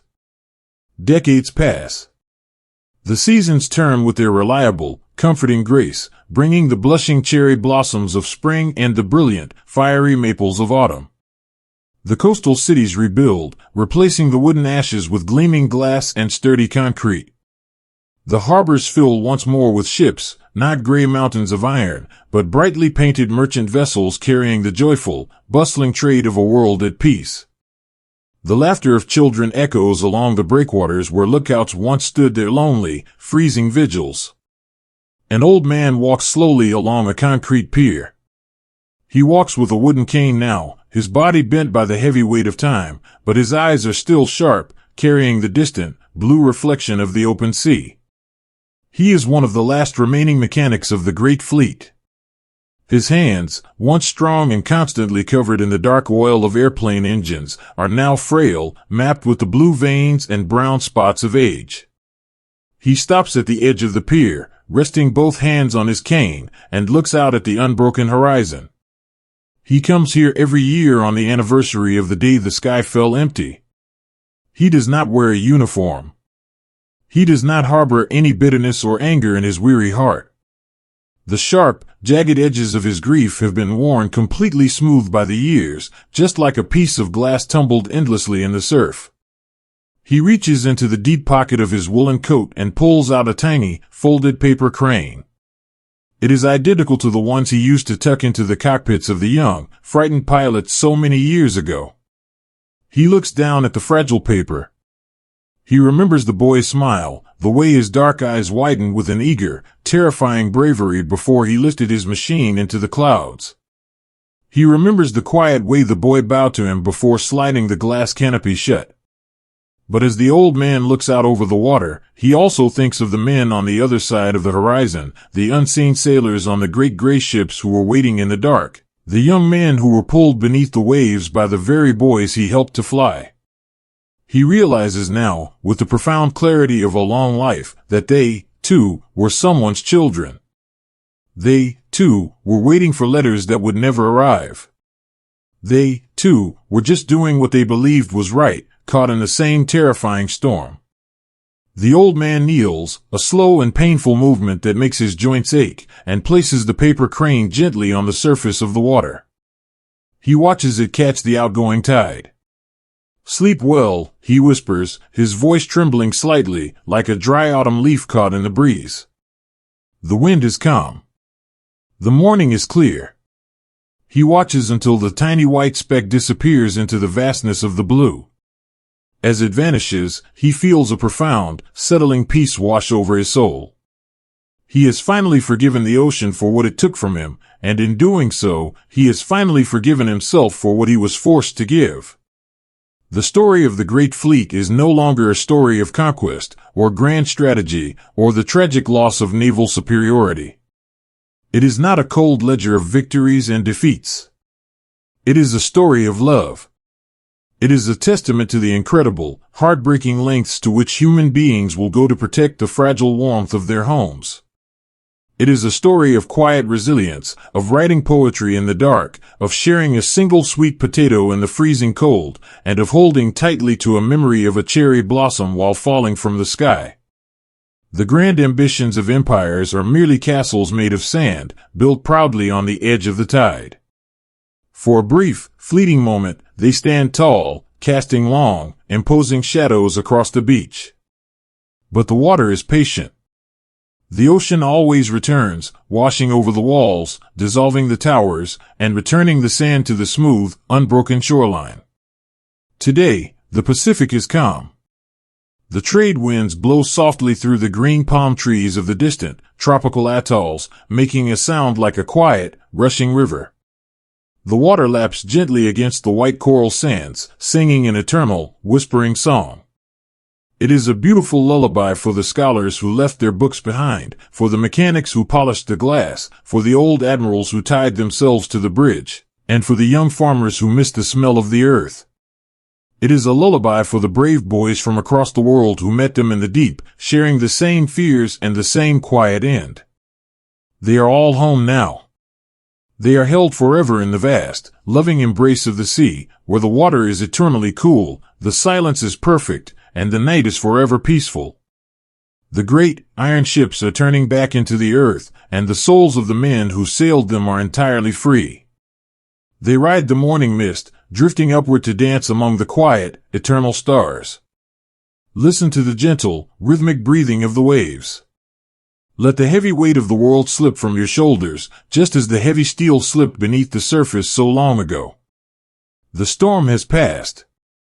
The ocean remembers, so that we may finally forget the sorrow, and rest in a beautiful, lasting peace.